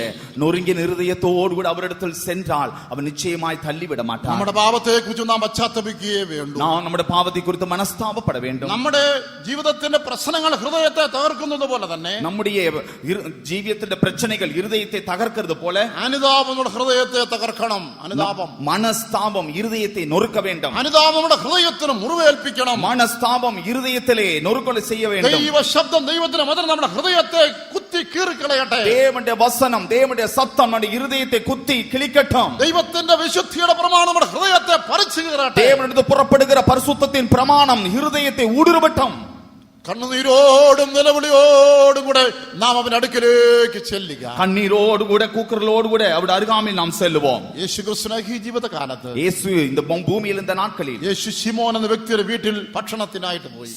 சிமியோன் என்கிறதானவருடைய வீட்டிலே இயேசு ஆகாரத்துக்கு சென்றார். ലൂക്കോസ് 7:38 വായിക്കുന്നത്, லூக்கா 7:38 வாசிக்கிறோம். പട്ടണത്തിലെ പാപിനിയായ ഒരു സ്ത്രീ അവിടെ കടന്നു ചെന്നു. அப்பொழுது அங்கே பாவியாய் இருக்கிற ஸ்திரீ அங்கு கண்ணீர் ஒழுக்குகிறார். അവിടെ ശിമോൻ വിളിച്ചിട്ട് ചെന്നതല്ല, அந்த சிமியோன் அவரை பிடித்து தள்ளுகிறது அல்ல, ഭക്ഷണം കഴിപ്പാനായിട്ട് ചെന്നതല്ല, அங்கு ஆகாரம் புசிக்கும்படி சென்றதல்ல. അവൾ എന്തിനായിട്ടാണ് ചെന്നത്? அவள் அங்கே எதற்காய் சென்றாள்? അവളുടെ പാപങ്ങൾ മോചനത്തിന് വേണ്ടി അവൾ പോയതായി. அவள் பாவ மன்னிப்புக்காக அங்கு சென்றாள். അവളുടെ പാപങ്ങൾ ക്ഷമിപ്പാൻ ശക്തിയുള്ള ഒരാൾ അവിടെ ഉണ്ട് എന്ന് അവൾ മനസ്സിലാക്കി. தன்னுடைய பாவங்களை மன்னிக்க கூடிய வல்லமை உள்ளவர் அங்கே ஒருவர் இருக்கிறார் என்று விளங்கிக் கொண்டான். ആ സദ്യ നടക്കുന്ന സ്ഥലത്തേക്ക്, ഹാളിലേക്ക് അവൾ പ്രവേശിച്ചു. அந்த அவர் இருக்கிறதான இடத்திற்கு, அந்த இடத்துக்கு அவள் ஓடி சென்றாள். വരി വരിയായിരിക്കുന്നവരെ അവൾ ഒന്ന് നോക്കി. அவள் அங்கு வரி வரியா இருக்கிறவர்களை ஒன்று முகத்தை பார்த்தாள். ആ തേജസ്സുള്ള മുഖം അവൾ കണ്ടുപിടിച്ചു. அவள் மகிமையான அந்த முகத்தை கண்டாள். അത് യേശുവിന്റെ മുഖമായി. இயேசுவின் முகம். അവൾ വന്നം അവന്റെ അടുക്കിലേക്ക് ചെന്നു. அவள் மெதுவாக அவள் இடத்தில் சென்றாள். യേശു ഇരിക്കുന്നതിന് പിൻപിൽ അവൾ നിന്നു. இயேசுவுக்கு பின்பாக நின்றாள். അവൾ കരയുവാനായിട്ട് തുടങ്ങി. அவள் அழ ஆரம்பித்தாள். ഹൃദയം തകർന്ന് കരയുവാനായിട്ട് തുടങ്ങി. இருதயம் நொறுங்கி அழுகிறாள். ഹൃദയം വേദനപ്പെട്ട് കണ്ണീര് വിടാനായിട്ട് തുടങ്ങി. இருதயத்தில் வேதனையோடு கூட கண்ணீர் சிந்துகிறாள். കണ്ണുനീര് അവളുടെ കവിളിലൂടെ ഒഴുകി യേശുവിന്റെ പാദത്തിലേക്ക് വീണു. அவளுடைய கண்ணீர் அவருடைய முகத்திலே இப்படி ஒழுகி இயேசுவின் பாதத்தில் விழுந்தது. അവളുടെ കണ്ണുനീര് കൊണ്ട് യേശുവിന്റെ പാദം നനഞ്ഞുകൊണ്ടിരിക്കുകയാണ്. கண்ணீரினால் இயேசுவின் பாதம் நனைந்து கொண்டிருக்கிறது. ഓ, ഈ കാഴ്ച കണ്ടുകൊണ്ടിരുന്ന ആ ശിമോനോട് യേശു എന്താണ് പറഞ്ഞത്? இந்த காட்சியை கண்டுகொண்டு சீமோனிடத்தில் இயேசு என்ன சொன்னார்? നീ സ്ത്രീയെ കാണുന്നുവോ? நீ இந்த ஸ்திரீயை பார்க்கிறாயா? അവൾ അനേകവിധമായ പാപങ്ങൾ ഞാൻ മോചിച്ചിരിക്കുന്നു. அவளுள் செய்த பல பாவங்களை நான் மன்னித்திருக்கிறேன். അവളുടെ കണ്ണുനീര് നിമിത്തം, അനുതാപ നിമിത്തം, ഹൃദയ തകർച്ച നിമിത്തം അവളുടെ പാപങ്ങളെല്ലാം ഞാൻ ക്ഷമിച്ചിരിക്കുന്നു. அவர் விடுகிற கண்ணீர் நிமித்தம், அவருடைய மனஸ்தாபத்தின் நிமித்தம், அவளுடைய இருதயம் நொறுங்கினபடினால் அவள் பாவங்களை நான் மன்னித்திருக்கிறேன். 50 വാക്യത്തിൽ വായിക്കുമ്പോൾ, 50 வசனத்தில் வாசிக்கும் போது, മകളെ നീ സമാധാനത്തോടെ പോകാം. மகளே நீ சமாதானத்தோடு போ. നിന്റെ വിശ്വാസം നിന്നെ രക്ഷിച്ചിരിക്കുന്നു. உன் விசுவாசம் உன்னை ரட்சித்தது. അവളുടെ അനുതാപവും കണ്ണുനീരും അവളുടെ പാപങ്ങളെ ക്ഷമിച്ച് അവളുടെ ഹൃദയത്തിന്റെ മുറിവുകളെ കെട്ടുവാൻ യേശുവിനെ കഴിയുമാറാക്കി. அந்த அவளுடைய மனஸ்தாபமும் கண்ணீரும் அவளுடைய பாவங்களை மன்னித்து அவளுடைய இருதயத்தை கட்டும்படி இயேசுவுக்கு உதவின. ഇന്ന് രാത്രി ഞാൻ ചോദിക്കട്ടെ, இந்த இரவு நான் கேட்கட்டும், പാപത്തെ കുറിച്ച് മനസ്താപമുള്ള ഹൃദയമുണ്ടോ? பாவத்தை குறித்த மனஸ்தாபமுள்ள இருதயம் இருக்கிறதா? രഹസ്യ പാപങ്ങളെ ഓർത്ത് നമുക്കൊരു ദുഃഖമുണ്ടോ? கடந்த நாட்களில் செய்த ரகசியமான பாவங்களை குறித்ததான துக்கம் உண்டா? ധൈര്യപ്പെട്ട പരസ്യമായി ചെയ്ത പാപത്തെ കുറിച്ച് നിനക്കൊരു ലജ്ജയും ഒരു വേദന ഹൃദയത്തിലുണ്ടോ? வெளிப்படையாய் செய்ததான பாவங்களை குறித்ததான வெட்கமும் வேதனையும் உண்டா? ആ പശ്ചാത്താപത്താൽ ഹൃദയം തകർന്നിരിക്കുന്നുവോ? மனஸ்தாபத்தோடு இருதயம் நொறுங்கி இருக்கிறதா? യേശുവിന്റെ അടുക്കലേക്ക് ചെല്ലുക. இயேசுவிடத்தில் அருகாமை ഇതാ ഇവിടെ യേശു ഇവിടെ ഉണ്ട്. இங்கே இயேசு இருக்கிறார். അവന്റെ പാദത്തെ നിന്റെ കണ്ണുനീര് കൊണ്ട് നനയ്ക്കുക. அவருடைய பாதத்தை கண்ணீரினாலே நனைத்து விடு. പശ്ചാത്താപത്തിന്റെ കണ്ണുനീർ അവന്റെ കാൽക്കൽ വീഴട്ടെ. மனஸ்தாபத்தோடுடைய கண்ணீர் அவருடைய பாதத்தில் விழட்டும். ക്രൂശിന്റെ ചുവട്ടിൽ നിന്റെ കണ്ണുനീര് വീഴട്ടെ. அந்த சிலுவையின் அடிவாரத்தில் கண்ணீர் விழட்டும். അവന്റെ പാപങ്ങളെല്ലാം ക്ഷമിച്ചു നിന്നോട് ഇപ്രകാരമായിട്ട് പറയും. அவர் உன்னுடைய பாவங்களை எல்லாம் மன்னித்து இப்படி சொல்வார், മകനേ ഞാൻ നിന്റെ പാപങ്ങളെ ക്ഷമിച്ചിരിക്കുന്നു. மகளே நான் பாவங்களை மன்னித்திருக்கிறேன். മകളെ ഞാൻ നിന്റെ പാപങ്ങളെ ക്ഷമിച്ചിരിക്കുന്നു. மகளே நான் உன் பாவங்களை மன்னித்திருக்கிறேன். സമാധാനത്തോടെ പോകാം. நீ சமாதானத்தோடு போ. നിന്റെ തകർന്ന ഹൃദയത്തെ ഞാൻ മുറിവ് കെട്ടിയിരിക്കുന്നു. நொறுங்கிய இருதயத்தை நான் காயங்கட்டி இருக்கிறேன். നിന്റെ തകർന്ന മനസ്സിനെ ഞാൻ സൗഖ്യമാക്കിയിരിക്കുന്നു. உன் உடைந்த உள்ளத்தை நான் குணமாக்கி இருக்கிறேன். എന്തുകൊണ്ടെന്നാൽ ഹൃദയം തകർന്നവരെ മുറുകെട്ടുവാൻ എന്റെ പിതാവായ ദൈവം എന്നെ അയച്ചിരിക്കുന്നു. ஏனென்றால் இருதயம் நொறுங்கினவர்களை காயங்கட்டும்படி என் பிதா என்னை அனுப்பி இருக்கிறார். യേശു ഇന്ന് രാത്രി നമ്മുടെ നടുവിലുള്ളതിനാൽ, அந்த இயேசு இந்த இரவு நம்ம நடுவில் இருப்பதினால், പാപത്തോടുകൂടെ കടന്നു വന്നവരാരും കുറ്റബോധത്തോടെ മടങ്ങി പോകേണ്ട ആവശ്യമില്ല. பாபத்தோடு கடந்து வந்த ஒருவராகிலும் அந்த குற்ற உணர்வோடு திரும்பி போக வேண்டிய அவசியம் இல்லை. രാത്രി നിനക്ക് സൗഖ്യമുണ്ട്. இந்த இரவனுக்கு குணமாகுதல் உண்டு. രാത്രി നിനക്ക് സമാധാനമുണ്ട്. இந்த இரவனுக்கு சமாதானம் உண்டு. രാത്രി നിന്റെ ഹൃദയത്തിന് സ്വസ്ഥതയുണ്ട്. இந்த இரவு உன் இருதய இளைப்பாறுதல் உண்டு. രാത്രി നിനക്ക് പാപമോചനമുണ്ട്. இன்றைக்கு உனக்கு பாவ மன்னிப்பு உண்டு. ഈ രക്ഷകൻ, ഈ സ്നേഹവാൻ നിന്റെ ഹൃദയത്തിന്റെ തകർച്ചയെ മാറ്റി ഹൃദയത്തിന്റെ മുറിവുകളെ സൗഖ്യമാക്കും. இந்த இரட்சகர், இந்த அன்புள்ள ஆண்டவர் இருதயத்தின் காயங்களை கட்டி உனக்கு குணமாக்க போகிறார். ചിലപ്പോൾ ശത്രുക്കളാൽ ചുറ്റപ്പെട്ട് അവരുടെ ഉപദ്രവ നിമിത്തമായി ഹൃദയം തകർന്നു പോയേക്കാം. சில நேரங்களிலே சத்துருக்களால் சூழப்பட்டு அவர்கள் செய்கிற உபத்திரவத்தினால் இருதயம் தகர்ந்திருக்கலாம். ഒരിക്കൽ ഭക്തനായ ദാവീദിന്റെ യാത്രാമധ്യേ ஒருமுறை பக்தனாய தாவீது தன்னுடைய பிரயாணத்தின் நடுவிலே ശത്രുക്കളുടെ കോട്ടയിൽ ചെന്ന് പതിച്ചുപോയി. சத்துருக்களுடைய கோட்டையில் அகப்பட்டு போனான். അവൻ പെലിസ്യ രാജാവിന്റെ മുൻപിൽ ചെന്ന് പെട്ടുപോയി. பெலிஸ்திய ராஜாவின் முன்பிலே அவன் அகப்பட்டு போனான். അവിടെ ചെന്ന് കഴിഞ്ഞപ്പോഴാണ് അവൻ മനസ്സിലാക്കുന്നത്, அவங்க போன பிற்பாடுதான் அவன் விளங்கினான், അയ്യോ ഞാൻ ശത്രുവിന്റെ കോട്ടയിലാണല്ലോ വന്നുകൂടിയത്. நான் சத்துருக்களின் கோட்டையில் வந்து சேர்ந்தேனே, ഞാൻ ഇവിടെ ഒന്ന് ജീവനോട് പുറത്തു പോകുകയില്ല. இங்கிருந்து நான் ஜீவனோடு திரும்பி போக ഓ, மாட்டேன். അവന്റെ ഹൃദയം തകർന്നു പോയി. அவனுடைய இருதயம் நொறுங்கினது. രക്ഷപ്പെടാൻ എന്താണ് മാർഗം? அது ரட்சிக்கப்பட என்ன வழி? വിടുവിക്കപ്പെടാൻ ഏതാണ് വഴി? தப்பித்துக் கொள்ள என்ன வழி? ദൈവം ഇവിടെ നിർവിശാലേ ഞാൻ വിടുവിക്കപ്പെടുകയുള്ളൂ. தேவன் எனக்கு இறங்கினாலே நான் ഈ தப்பிக்கப்படுவேன். ശത്രുവിന്റെ കണ്ണുകളെ ദൈവം കുരുടാക്കിയാലേ ഞാൻ രക്ഷപ്പെടുകയുള്ളൂ. இந்த சத்துருக்களின் கண்களை தேவன் குருடாக்கினால் நான் தப்பித்துக் கொள்வேன். ഈ ശത്രുക്കളുടെ ലക്ഷ്യങ്ങളെ ദൈവം പരാജയപ്പെടുത്തുകളെ ഞാൻ ജീവനോട് പുറത്തു വരികയുള്ളൂ. இந்த சத்துருக்களினுடைய வல்லமைகளை தேவன் தோற்கடித்தால் நான் ஜீவனோடு திரும்பி செல்வேன். അവൻ ദൈവത്തോട് അടുത്തേലുവാനായിട്ട് തുടങ്ങി. தேவனோடு அவன் அருகாமையில் சென்றான். അവൻ ഹൃദയം ദൈവത്തിൽ പകരുവാനായിട്ട് തുടങ്ങി. இருதயத்தை தேவ சமூகத்தில் ஊற்றினான். 34 സങ്കീർത്തനം 18 വാക്യത്തിൽ വായിക്കുമ്പോൾ, 34 சங்கீதம் 18 வசனத்தில் வாசிக்கும் போது, ഹൃദയം നുറുങ്ങിയവർക്ക് യഹോവா സമീപസ്ഥൻ, நொறுங்குண்ட இருதயம் உள்ளவர்களுக்கு கர்த்தர் சமீபமாயிருக்கிறார். മനം തകർന്നവരെ അവൻ രക്ഷിക്കുന്നു. நறுங்குண்ட ஆவியுள்ளவர்களை ரட்சிக்கிறார். അവൻ ദൈവത്തോട് പ്രകാരം പറയുവാൻ തുടങ്ങി, தேவனிடத்தில் இப்படி சொல்லுகிறான், ദൈവമേ ഞാൻ ശത്രുക്കളുടെ കയ്യിൽ അകപ്പെട്ടു പോയല്ലോ. தேவனே நான் சத்துருக்கள் கையில் அகப்பட்டு എനിക്ക് போனேன். ചുറ്റും എന്റെ ജീവന് വേണ്ടി കാത്തിരിക്കുന്നവരാണല്ലോ കാണാൻ കഴിയുന്നത്. என்னை சுற்றிலும் என்னுடைய ஜீவனை பறித்துக் கொள்ளும்படி காத்திருக்கிறவர்கள் ഹൃദയം காணப்படுகிறார்கள். തകർന്ന ദൈവത്തോട് നിലവിളിച്ചു. இருதயம் நொறுங்குண்டவனாய் தேவனை நோக்கி கூப்பிட்டான். മനസ്സ് തകർന്നവർ ദൈവത്തോട് നിലവിളിച്ചു. மனது நொறுங்கினவனாய் தேவனை கூப்பிட்டு പ്രകാരം ഏറ്റു പറഞ്ഞു, அவன் தேவனிடத்தில் இப்படி அறிக்கை செய்கிறான், ദൈവമേ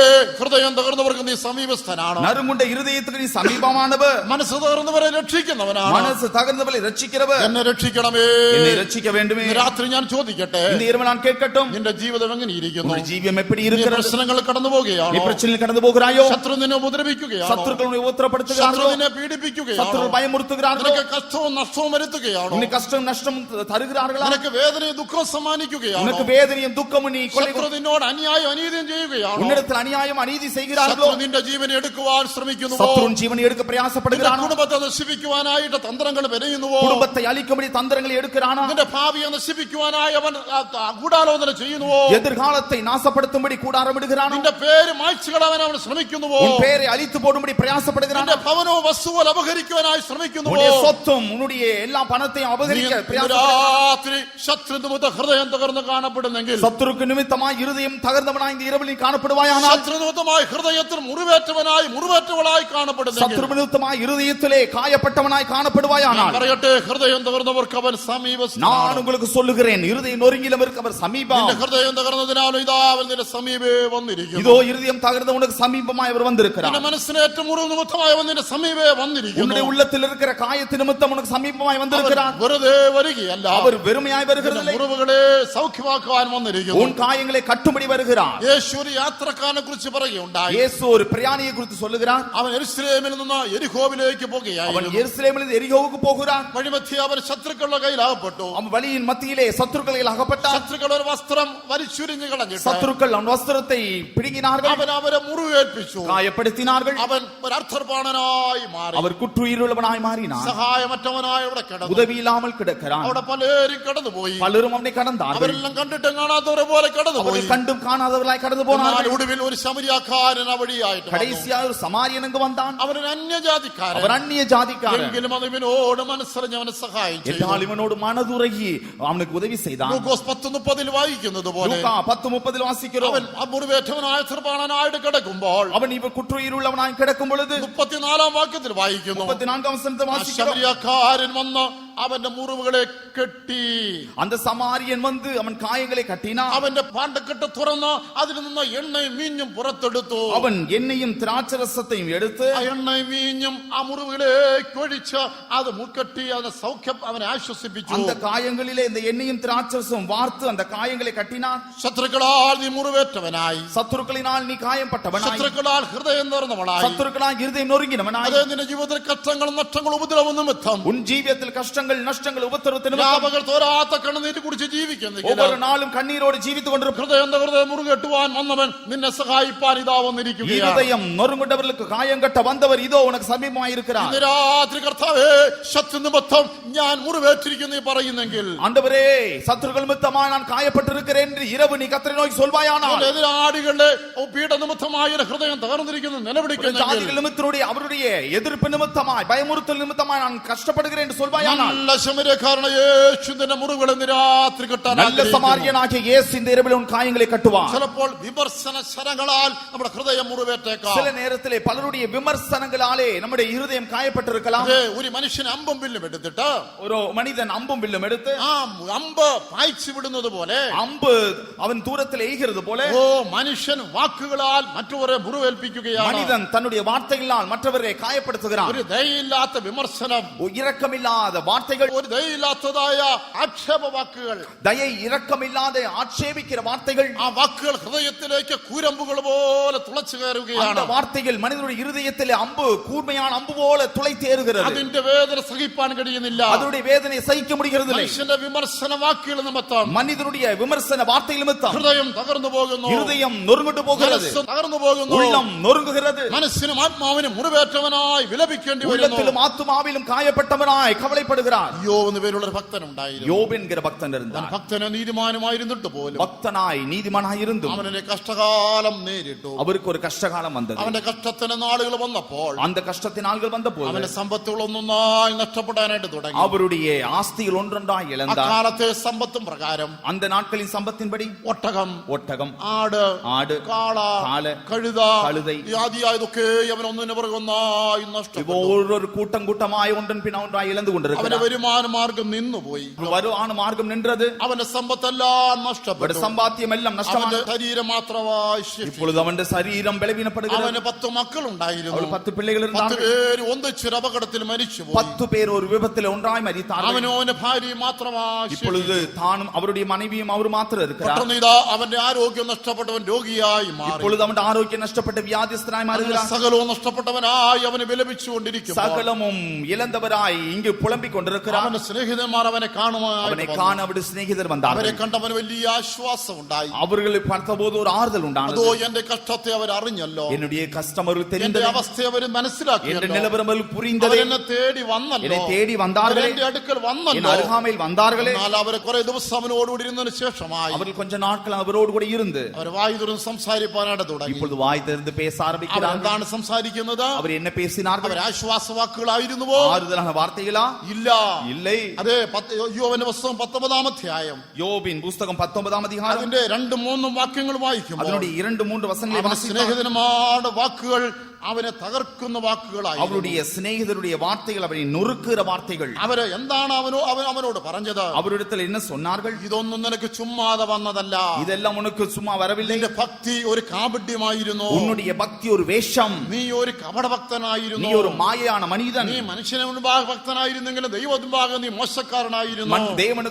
மனுஷருக்கு முன்பாக பக்திமானாய் ஜீவித்தாலும் தேவனுக்கு முன்பாக நீ மாயமாலம் செய்தாய். ദൈവം നിന്നെ ശിക്ഷിച്ചിരിക്കുന്നു, தேவனை சிச்சித்திருக்கிறார். രഹസ്യ പാപങ്ങൾക്ക് അവൻ നിന്നെ ഈ കഷ്ടത്തിലാക്കിയിരിക്കുന്നു. உன்னுடைய ரகசிய பாவங்கள் நிமித்தம் நீ கஷ்டத்தில் இருக்கிறாய். 19-ാം അധ്യായം 2-ാം വാക്യത്തിൽ അവൻ ഇപ്രകാരം പറയുന്നു, 19:8 அவர் இப்படி சொல்லுகிறார், നിങ്ങൾ എത്രത്തോളം എന്റെ മനസ്സിനെ വ്യസനിപ്പിക്കുകയും நீங்கள் எவ்வளவு தூரம் ஒரு மனிதனை துக்கப்படுத்துவீர்கள், മൊഴികളാൽ എന്നെ തകർക്കുകയും ചെയ്യും. முள்ளுகளால் என்னை நொறுக்க செய்கிறீர்கள். ഇപ്പോൾ 10 പ്രാവശ്യം നിങ്ങൾ എന്നെ നിന്ദിച്ചിരിക്കുന്നു. 10 முறை நீங்கள் என்னை நிந்தித்தீர்கள். എന്നോട് കാഠിന്യം കാണിപ്പാൻ നിങ്ങൾക്ക് ലജ്ജയില്ലല്ലോ. நீ என்னிடத்தில் இப்படி நீங்கள் இடைப்பட உங்களுக்கு வெட்கமில்லையே. എല്ലാം നഷ്ടപ്പെട്ടവനായി, எல்லாம் இழந்தவர்களாய், നഷ്ടത്തിന്റെ പട്ടികയുമായിരിക്കുന്നതായി ഹതഭാഗ്യനടുക്കൽ ചെന്നിട്ട് எல்லாம் இழந்து துக்கத்தில் இருக்கிறதானோ நம்மிடத்தில் അവന്റെ சென்று സ്നേഹിതന്മാർ അവനെ വിമർശിക്കുവാൻ തുടങ്ങി. அந்த நம் சிநேகிதர் அவரை விமர்சிக்க ஆரம்பித்தார்கள். നമ്മുടെ നാട്ടിൽ ഇങ്ങനെ ഒരു ചൊല്ലുണ്ട്, நம்மிடத்தில் இப்படி ஒரு வார்த்தை உண்டு, പുണ്ണിൽ കുത്തുക എന്ന് പറയും. புண்ணிலே குத்துகிறது. വേറൊരു വാക്കുണ്ട്, வேறொரு வார்த்தை உண்டு, ശവത്തെ കുത്തുക എന്ന് പറയും. சடலத்தை குத்துவது. ഒരു മനുഷ്യനോ അവന്റെ ജീവനും പോയി വെറും ശവശരീരമായി മാറി. மனிதனுடைய ஜீவன் போய் வெறும் சடலமாய் மாறினான். ആ ശരീരത്തെ വീണ്ടും കുത്തുന്നത് എത്ര പാതകം. மீண்டும் இந்த சரீரத்தை குத்துவது எவ்வளவு மோசம்.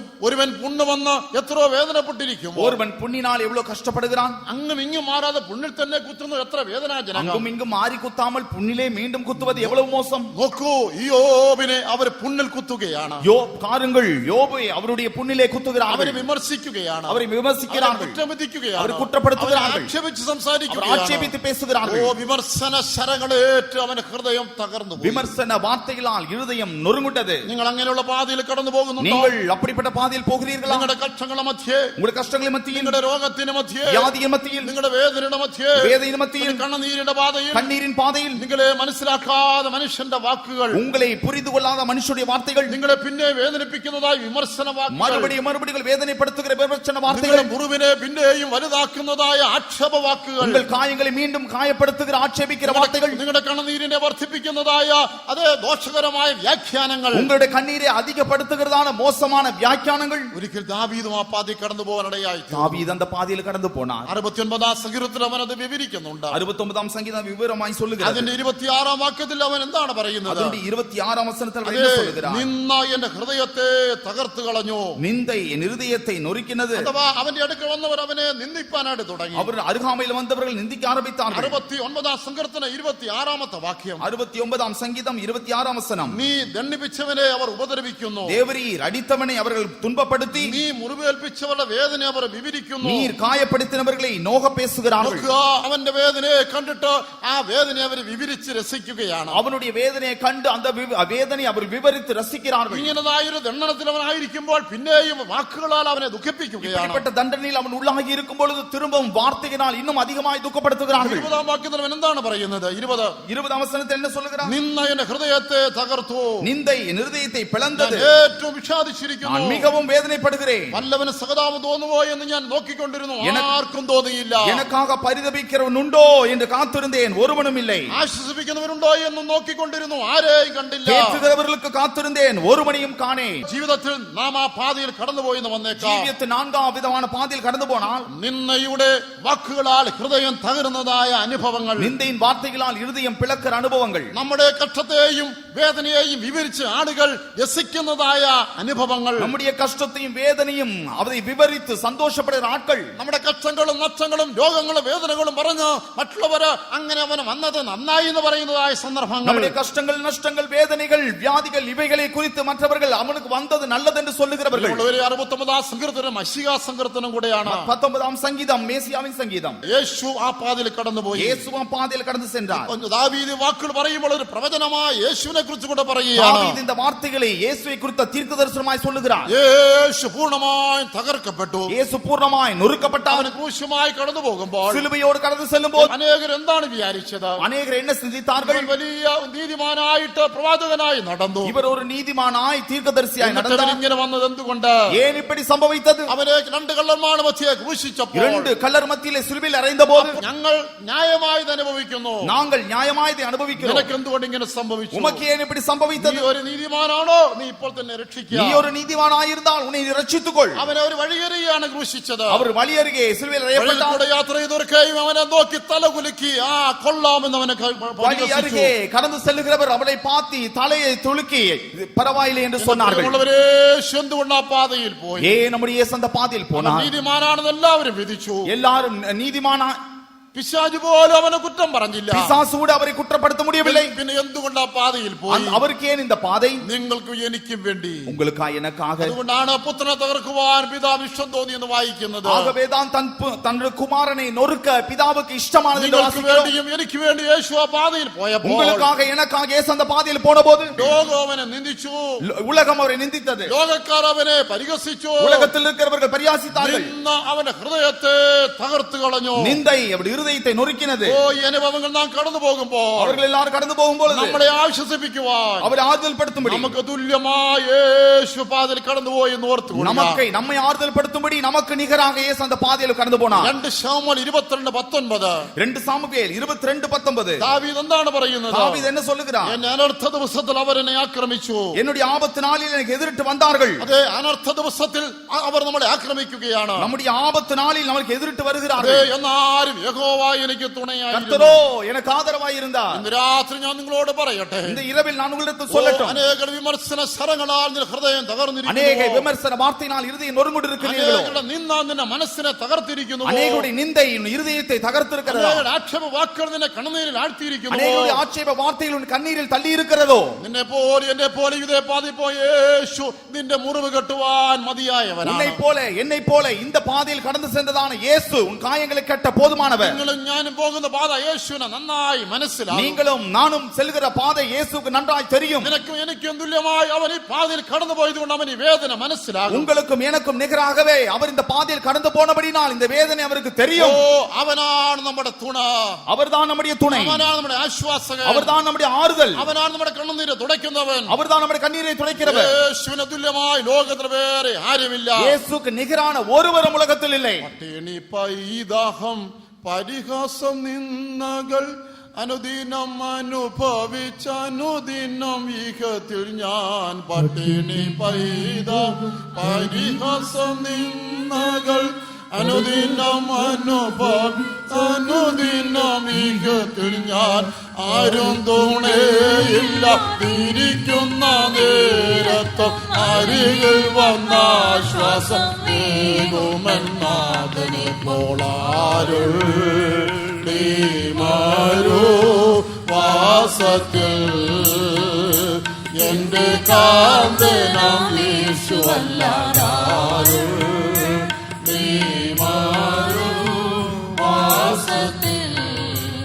യെരമ്യാ പ്രവചനം 30-ാം അധ്യായം எரேமியாவின் புஸ்தகம் 30-ஆம் அதிகாரம் 17-ാമത്തെ വാക്യം. 17-ஆம் வசனம்.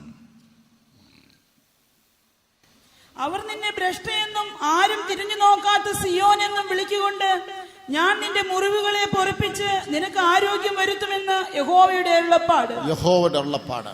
கர்த்தராய் ஆண்டவர் சொல்லுகிறார், ഞാൻ നിന്റെ മുറിവുകളെ സൗഖ്യമാക്കി നിനക്ക് ആശ്വാസം വരുത്തും. நான் உன் காயங்களை ஆற்றுவேன், உனக்கு ஆரோக்கியம் வரப்பண்ணுவேன். ആരോടാണ് ഈ പറയുന്നത്? யாரிடத்தில் சொல்லுகிறார்? സിയോനോട് പറയുകയാണ്. സിയോனை பார்த்து சொல்லுகிறார். സിയോൻ ഇപ്പോൾ എന്താണ് പറയുന്നത്? സിയോൻ என்ன சொல்லுகிறாள்? ഞാൻ സൃഷ്ട എന്ന് സ്വയം പറയാണ്. സൃഷ്ട, തള്ളപ്പെട്ടവൻ, நான் தள்ளப்பட்டவன், എന്നെ മറ്റുള്ളവർ ത്യജിച്ചു കളഞ്ഞിരിക്കുന്നു, மற்றவர்கள் என்னை தள்ளிவிட்டார்கள், എന്നെ എല്ലാവരും என்னை തള്ളിക്കളഞ്ഞിരിക്കുന്നു. எல்லாரும் ഓ, தள்ளிவிட்டார்கள். ഞാൻ തള്ളപ്പെട്ടവനായിരിക്കുന്നുവെന്ന് സിയോൻ പറയുന്നു. சியோன் சொல்லுகிறாள், நான் தள்ளப்பட்டவனாய் தள்ளப்பட்டவனாய் இருக்கிறேன். എന്നാൽ യഹോവ എന്താണ് പറയുന്നത്? ஆனால் கர்த்தர் என்ன சொல்லுகிறார்? ഞാൻ പൃഷ്ഠയെന്ന് നീ പറയുകയാൽ நீ தள்ளுண்டவள் என்று சொல்லுகிறாயோ? മറ്റുള്ളതിനെ പൃഷ്ഠയെന്ന് എണ്ണുന്നതിനാൽ ഹൃദയത്തിലുണ്ടായ മുറിവുകളെ நீ தள்ளப்பட்டவள் என்று மற்றவள் சொல்லுகிறதினால் உன் இருதயத்தில் உண்டான காயங்களை ഞാൻ സൗഖ്യമാക്കിയതിനെ ആശ്വസിപ്പിക്കും. நான் காயங்கட்டி உன்னை ஆரோக்கியம் தருவேன். അതേ ശുശ്രൂഷയിൽ നമ്മുടെ സേവനമധ്യേ നാം മറ്റുള്ളവരാൽ ത്യജിക്കപ്പെടുന്ന അനുഭവത്തിൽ കടന്നു நம்முடைய പോകാം. ஊழியத்தின் மத்தியிலே மற்றவர்களால் தள்ளப்பட்ட அனுபவம் இருக்கலாம். അപ്പോസ്തലന്മാരുടെ പാത എന്തായിരുന്നു? அப்போஸ்தலருடைய பாதை என்ன? അപ്പോസ്തലനായ പൗലോസ് പോയ പാത എന്തായിരുന്നു? அப்போஸ்தலனாய் பவுல் போன பாதை என்ன? എവിടെ തിരിഞ്ഞാലും തെറ്റിദ്ധാരണകൾ, எங்கு திரும்பினாலும் தவறான கண்ணோட்டங்கள், എവിടെ ചെന്നിരുന്നാലും എല്ലാവരും തള്ളിക്കളയുന്ന അവസ്ഥ, எங்கு போனாலும் எல்லாராலும் தள்ளப்படுகிற சூழ்நிலை, എവിടെ ചെന്നാലും എതിർപ്പുകൾ മാത്രം, எங்கு போனாலும் எதிர்ப்புகள் അതേ மாத்திரமே. സുവിശേഷമായി ചെല്ലുന്നിടത്ത് ഇന്ന് പൂച്ചെണ്ടുകളാണ് കിട്ടിക്കൊണ്ടിരിക്കുന്നത് വരികിൽ போகிறதான இடத்தில் எல்லாம் நல்ல வரவேற்புகள் பூச்செண்டுகள் கிடைத்துக் கொண்டிருந்தாலும் ഇന്ന് നമുക്ക് പൂച്ചെണ്ടുകളാണ് കിട്ടുന്നത് വരികിൽ நமக்கு போற இடத்துல நல்ல பூச்செண்டுகள் கிடைக்கிற പൗലോസിന് കിട്ടിയത് പൂച്ചെണ്ടുകളല്ല കല്ലേറായിരുന്നു. பவுலுக்கு கிடைக்கிறது பூச்செண்டுகள் அல்ல கற்களாயிருந்தது. ഇന്ന് നമുക്ക് നല്ല ജ്യൂസാണ് കുടിക്കാൻ കിട്ടുന്ന വരികിൽ இன்னைக்கு நமக்கு குடிக்கும்படிக்கு நல்ல ஜூஸ் கிடைப்பது അപ്പോസ്തലന് കിട്ടിയത് അതേ കയ്പ് കാടിയായിരുന്നു. அப்போஸ்தலருக்கு அன்றைக்கு கசப்பு கலந்த காடியாயிருந்தது. അതെ അവന് ലഭിച്ചത് കഷ്ടത്തിന്റെയും നിന്ദയുടെയും പരിഹാസത്തിന്റെയും ത്യജിക്കപ്പെടുന്നതിനെ പാതയായിരുന്നു. அவர்களுக்கு கிடைத்தது தள்ளப்படுகிற நிந்திக்கிற அவமதிக்கிற பரிகாசம் என்கிற பாதையாயிருந்தது. അവൻ എന്തിനായി പുറപ്പെട്ടത് ജനങ്ങൾ മനസ്സിലാക്കിയില്ല. எதற்காக அவர்கள் புறப்பட்டார்கள் என்று ஜனங்கள் விளங்கிக் கொள்ளவில்லை. ഇന്നും സേവനത്തിന് മധ്യേ ആളുകൾ നമ്മളെ മനസ്സിലാക്കാതെ പോയേക്കാം. இன்றைக்கு நம்முடைய ஊழியத்தின் மத்தியிலே மற்றவர்கள் நம்மை விளங்கிக் கொள்ளாமல் இருக்கலாம். നമ്മൾ എന്തിനായി പുറപ്പെട്ടിരിക്കുന്നു? நாம் எதற்காய் புறப்பட்டோம்? എന്തിനായി കൺവെൻഷൻ നടത്തുന്നു? எதற்காய் இந்த கன்வென்ஷன் நடத்துகிறோம்? എന്തിനായി സുവിശേഷം അറിയിക്കുന്നു? எதற்காய் சுவிசேஷம் அறிவிக்கிறோம்? എന്തിനായി നാം ചെലവിടുന്നു? ஏன் பணத்தை செலவழிக்கிறோம்? എന്തിനായി നാം ഉപവസിക്കുന്നു? ஏன் உபவாசிக்கிறோம்? എന്തിനായി നാം അധ്വാനിക്കുന്നു? எதற்காய் பிரயாசப்படுகிறோம்? എന്തിനായി വീടും നാടും വിട്ട് ഇറങ്ങി പുറപ്പെട്ടിരിക്കുന്നു? எதற்காக வீடும் நாடும் விட்டு இறங்கி புறப்பட்டோம்? മറ്റുള്ളവർ മനസ്സിലാക്കാതെ പോകാം. அதை மற்றவர்கள் மனதில் അവർ നമ്മളെ തെറ്റിദ്ധരിക്കാം, தவறாய் விளங்கிக் അവർ கொள்ளுகிறார்கள், നമ്മളെ വേദനിപ്പിക്കാം, வேதனைப்படுத்துகிறார்கள். ആ പാതയിൽ നമ്മുടെ മുറിവുകളെ കെട്ടുവാൻ നമ്മുടെ രക്ഷകനുണ്ട്. அந்த பாதையிலே நம்முடைய காயங்களை கட்டும்படி நம்முடைய இரட்சகர் இருக்கிறார். ഒരിക്കൽ ഒരു ട്രെയിനിൽ കുറെ ആളുകൾ യാത്ര ചെയ്യുകയായി. ஒரு முறை ஒரு ட்ரெயினிலே அநேகர் பிரயாணம் செய்தார்கள். ഒരു സ്റ്റേഷനിൽ ട്രെയിൻ നിർത്തിയപ്പോൾ ஒரு ஸ்டேஷன் நிறுத்தின போது ഒരു ചെറുപ്പക്കാരൻ രണ്ട് പെൺകുട്ടികളുമായി ബോഗിയിലേക്ക് കടന്നു വന്നു. வாலிபன் 2 பெண் பிள்ளைகளுமாய் அந்த ட்ரெயினில் கேரேஜில் ஏறினார். രണ്ട് പെൺകുട്ടികൾ ഇദ്ദേഹത്തിന്റെ മക്കളായിരുന്നു. அந்த 2 பெண் பிள்ளைகளும் இவருடைய பிள்ளைகள். ആ കുട്ടികൾ അകത്ത് വന്നതിന് ശേഷമായി அவர்கள் உள்ளே வந்த பிற்பாடு പെട്ടെന്ന് അവരെ സംസാരിപ്പാനായിട്ട് തുടങ്ങി. அவர்கள் பேச ஆரம்பித்தார்கள். ഒരു കുട്ടി ബസ് പോകുന്നു വിളിച്ചു പറയും, അടുത്ത ആള് ബഹളം ഉണ്ടാക്കുന്നു. കാഴ്ചകളെല്ലാം കണ്ട് ആ ട്രെയിനിൽ കിടന്ന് ഭയങ്കര ബഹളം. ஒருவள் சொல்லுகிறாள் இதான் பஸ் போகிறது என்று சொல்லுகிறாள், மற்றவள் வேறு என்று சொல்லுகிறாள். இப்படி அவர்கள் மாறி மாறி பேசிக் கொண்டிருக்கிறார்கள். മാന്യന്മാർക്ക് ഇതൊന്നും പിടിച്ചില്ല. அங்கு இருக்கிறதான கணம் புரிந்தவர்களுக்கு இது பிடிக்கவில்லை. ഈ ശബ്ദവും ബഹളവും പിടിക്കാതെ അവരുടെ മുഖം മാറി. இந்த சப்தமும் அவர்களுக்கு பிடிக்கவில்லை. അവരുടെ ആ കുഞ്ഞുങ്ങളുടെ അപ്പനെ അവർ തുറിച്ചൊന്ന് നോക്കി. அவர்கள் அந்த பிள்ளையினுடைய தகப்பனை முறைத்து பார்த்தார்கள். ഈ പിള്ളേർ കിടന്ന് ബഹളം വയ്ക്കുന്നു, இந்த பிள்ளைகள் சத்தம் வைக்கிறார்கள். ഇവിടെ നല്ല ശാന്തമായ അന്തരീക്ഷമായിരുന്നു. எல்லாரும் அமைதியா இருந்த நேரம் പിള്ളേർ ഇവിടെ വന്ന ആഹാ കുസൃതി പിടിച്ച இந்த പിള്ളേരാണ്. பிள்ளைகள் வந்து இங்க மிகவும் சத்தம் போடுகிறார்கள். ഈ പിള്ളേരെ കൊണ്ട് മനുഷ്യൻ എവിടുന്ന് വന്നു കയറി? இந்த பிள்ளைகளை கொண்டு இந்த மனிதன் எங்கிருந்து வந்தா? ഇയാൾക്ക് ഈ പിള്ളേരെ ഒന്ന് അടക്കിയിരുത്താനാണ് இந்த സാധിക്കുന്നില്ല. மனுஷனுக்கு தன் பிள்ளைகளை அடக்க முடியாதா? എല്ലാവരും മനസ്സ് ചിന്തിച്ചു തുടങ്ങി. எல்லாரும் மனசு சிந்தித்தார்கள். എല്ലാവരും മനസ്സിലെ വിചാരിച്ചുള്ളൂ വരികിലും எல்லாரும் இது மனசு சிந்தித்துக் கொண்டிருந்தாலும் അതിൽ ഒരാള് ഉച്ചത്തിൽ ഇത് പറഞ്ഞു. ஒருவர் உரத்த சத்தமாய் கேட்டார், ഓ ഈ പിള്ളേരെ അടക്കിയിരുത്താൻ തനിക്ക് പറ്റത്തില്ലേ? ஏய் நீ இந்த பிள்ளைகளை ஒன்னு அடக்கி வைக்க மாட்டாயா? ഈ പിള്ളേർ ഇവിടെ കിടന്ന് ചിരിയും കളിയും ബഹളം ഉണ്ടാക്കുന്ന കേട്ടില്ലേ? இந்த பிள்ளைகள் இந்த பேசுவதும் சிரிப்பதும் சத்தம் உண்டாக்கி கொண்டிருக்கிறார்கள். മറ്റുള്ളവർക്കും തോന്നി ഒരാളെങ്കിലും ചോദിക്കാൻ ഉണ്ടായല്ലോ. மற்றவர்கள் நினைத்தார்கள் கேட்கறதுக்கு ஒரு ஆளாயிலும் இருக்கிறதே. എന്നാൽ ഈ കുഞ്ഞുങ്ങളുടെ പിതാവ് അക്ഷോഭ്യനായി സ്വരം താഴ്ത്തി ഇങ്ങനെ പറഞ്ഞു. அந்த பிள்ளைகளுடைய தகப்பன் மெதுவான சத்தத்திலே இப்படி சொன்னார், ഈ കുഞ്ഞുങ്ങളുടെ അമ്മ എന്റെ ഭാര്യ ആശുപത്രിയിലായിരുന്നു, മരിച്ചു. ജഡം മോർച്ചറി വെച്ചിട്ട് ഞങ്ങൾ വരികയാണ്. இந்த பிள்ளைகளின் தாய் என்னுடைய மனைவி மரித்தாள், அவளுடைய பாடி மார்ச்சரியில் வைத்துவிட்டு வருகிறோம். ഈ കുഞ്ഞുങ്ങളെ എന്ത് പറഞ്ഞ് ആശ്വസിപ്പിക്കണമെന്ന് എനിക്ക് അറിഞ്ഞുകൂടാ. இந்த பிள்ளைகளை என்ன சொல்லி ஆறுதல் படுத்த வேண்டும் எனக்கு தெரியவில்லை. അവർ ഈ ട്രെയിനിൽ കയറുന്നവരെയും കരയുകയായിരുന്നു. அவர்கள் இந்த ட்ரெயினில் ஏறு வரைக்கும் அழுது கொண்டிருந்தார்கள். ഇവരിങ്ങനെയെങ്കിലും ആ ദുഃഖത്തെ മറന്നല്ലോ എന്ന് ഞാൻ ചിന്തിച്ച് ആശ്വസിച്ചിരിക്കുക. இவ்விதத்தில் ஆகிலும் துக்கம் மறந்து சந்தோஷப்படுகிறார்கள் என்று நான் நினைத்துக் கொண்டிருக்கிறேன். പെട്ടെന്നാണ് അവിടെ ഉള്ളവരുടെ എല്ലാവരും വളരെ ദുഃഖത്തിലായി പോയി. அந்த இடத்துல இதை கேட்டதான் எல்லாருக்கும் மிகுந்த துக்கம் உண்டாയി. അയ്യോ നാം ഈ കുഞ്ഞുങ്ങളെ തെറ്റിദ്ധരിച്ചല്ലോ, நாம் இந்த பிள்ளைகளை தவறாய் விளங்கினோமே, ഈ കുഞ്ഞുങ്ങളുടെ അപ്പനെയും നമ്മൾ തെറ്റിദ്ധരിച്ചല്ലോ, பிள்ளைகளின் தகப்பனை தவறாய் விளங்கினோமே. പെട്ടെന്ന് കുഞ്ഞുങ്ങളുടേതായ വിരോധമെല്ലാം ഒരു സഹതാപമായിട്ട് മാറി. அந்த பிள்ளைகள் மேல் இருந்ததான விரோதம் எல்லாம் அனுதாபமாய் மாறினது. പലപ്പോഴും കാര്യങ്ങളെ ഗ്രഹിക്കാതെ നാം വിമർശിക്കുകയും കുറ്റപ്പെടുത്തുകയും മറ്റുള്ളവരെ തെറ്റിദ്ധരിക്കുകയും തള്ളിപ്പറുകയും ചെയ്യാറുണ്ട്. பல முறைகள் நாம் காரியங்களை விளங்கிக் கொள்ளாதபடி மற்றவர்களை தவறாய் நினைத்து பேசி தள்ளி நாம் முற்படுகிறோம். സിയോനോ ഞാൻ പൃഷ്ഠ എന്ന് പറയുന്നത് ഞാൻ കേൾക്കുന്നു. சியோனோ நான் தள்ளுண்டவள் என்று சொல்வதை நான் கேட்கிறேன். അവരുടെ മുറിവുകളെ കെട്ടുവാൻ ആശ്വസിപ്പിക്കാൻ ഞാൻ പോകുന്നു. இதோ அவளுடைய காயங்களை கட்டும்படி அவளை ஆறுதல் படுத்தும்படி நான் கடந்து செல்கிறேன். എന്തുകൊണ്ടാണ് യേശു പാതയിൽ പോയവനാണ്. இயேசு இதே பாதையில் கடந்து சென்றவர். അപ്പോസ്തലനായ യോഹന്നാൻ ഇങ്ങനെ പറയുന്നു. யோவான் இப்படி சொல்லுகிறான். അവൻ സ്വന്തത്തിലേക്ക് വന്നു, സ്വന്തമായവരും അവനെ കൈക്കൊണ്ടില്ല. அவர் தம்முடைய சொந்தத்தில் வந்தால் சொந்தமோ அவர் ஏற்றுக்கொள்ளவில்லை. യേശുവിന്റെ സ്വന്തമായ ജനത യഹൂദ ജാതി അവനെ തള്ളിപ്പറഞ്ഞു. அவருடைய சொந்தமான ஜாதி யூத ஜாதி அவரை தள்ளிவிட்டது. അവനാൽ സൗഖ്യം പ്രാപിച്ചവർ, அவரால் சுகம் பெற்றவர்கள், അവനാൽ ആഹാരം കഴിച്ചവർ, அவரால் ஆகாரம் புசித்தவர்கள், അവനാൽ അത്ഭുതങ്ങൾ അനുഭവിച്ചവർ, அவரால் அற்புதங்களை அனுபவித்தவர்கள், അവനാൽ ആശ്വാസം അനുഭവിച്ചവർ, அவரால் ஆசுவாசம் பெற்றவர்கள். ഒരു നാൾ കൈ ഉയർത്തി പറഞ്ഞു അവനെ ക്രൂശിക്കാം. ஒரு நாள் கை உயர்த்தி சொன்னார்கள் இவரை சிலுவையில் அறையும். അത് പീലാത്തോസ് ചോദിച്ചു ഇവനെ വേണമോ ബറബാസിനെ വേണമോ. பிலாத்து கேட்கிறார் இவர் வேண்டுமா பரபாஸ் வேண்டுமா. ഈ ബറബാസിനെ അവിടെ വിട്ടുകൊണ്ട് ഇവനെ വിട്ടയക്കട്ടോ എന്ന് ചോദിച്ചു. பரபாசை காவலில் வைத்துக் கொண்டு இயேசுவை உங்களுக்கு விடுதலை செய்யட்டுமா. എന്നാൽ ജനം പറഞ്ഞു യേശുവിനെ വേണ്ട ബറബാസിനെ മതി. ஜனம் என்ன சொன்னது? எங்களுக்கு இயேசு வேண்டாம் பரபாஸ் போதும். യേശു ഒരു നിമിഷം തിരിഞ്ഞ് അവരെ ഒന്ന് നോക്കി. இயேசு திரும்பி ஒன்று ഈ பார்த்தார். ശബ്ദം ആരാണ് പറയുന്നത്? இந்த சத்தம் யார் சொல்லுகிறார்கள்? രോഗം സൗഖ്യമായവർ, சுகம் பெற்றவர்கள், ഭൂതങ്ങൾ പുറത്തായവർ, பிசாசுகள் തുരത്തപ്പെട്ടவர்கள், മരിച്ചവരെ തിരികെ കിട്ടിയവർ, மரித்தவர்களை திரும்ப கிடைத்தவர்கள், അവരുടെ വിശപ്പ് അടക്കപ്പെട്ടവർ, பசி தாகம் தீர்த்தவர்கள், അവരുടെ ദുഃഖങ്ങൾ കണ്ണുനീരിൽ തുടയ്ക്കപ്പെട്ടവർ, துக்கம் கண்ணீர் மாற்றப்பட்டவர்கள். ഇവരെ പെട്ടെന്ന് ഇതാ തിരിഞ്ഞു പറയുകയാണ് അവനെ ക്രൂശിക്കാൻ ഞങ്ങൾക്ക് ബറബാസിനെ മതി, അവനെ വേണ്ട. இப்பொழுதோ இயேசுவை பார்த்து சொல்லுகிறார்கள் அவரை சிலுவையில் அறையும், அவர் எங்களுக்கு வேண்டாம் பரபாஸ் போதும். സ്വന്തമായവരാൽ അവൻ മുറിവേൽക്കപ്പെട്ടു, சொந்த ஜனங்களாலே காயப்படுத்தப்பட்டார். സഖറിയ 13:6. சகரியா 13:6.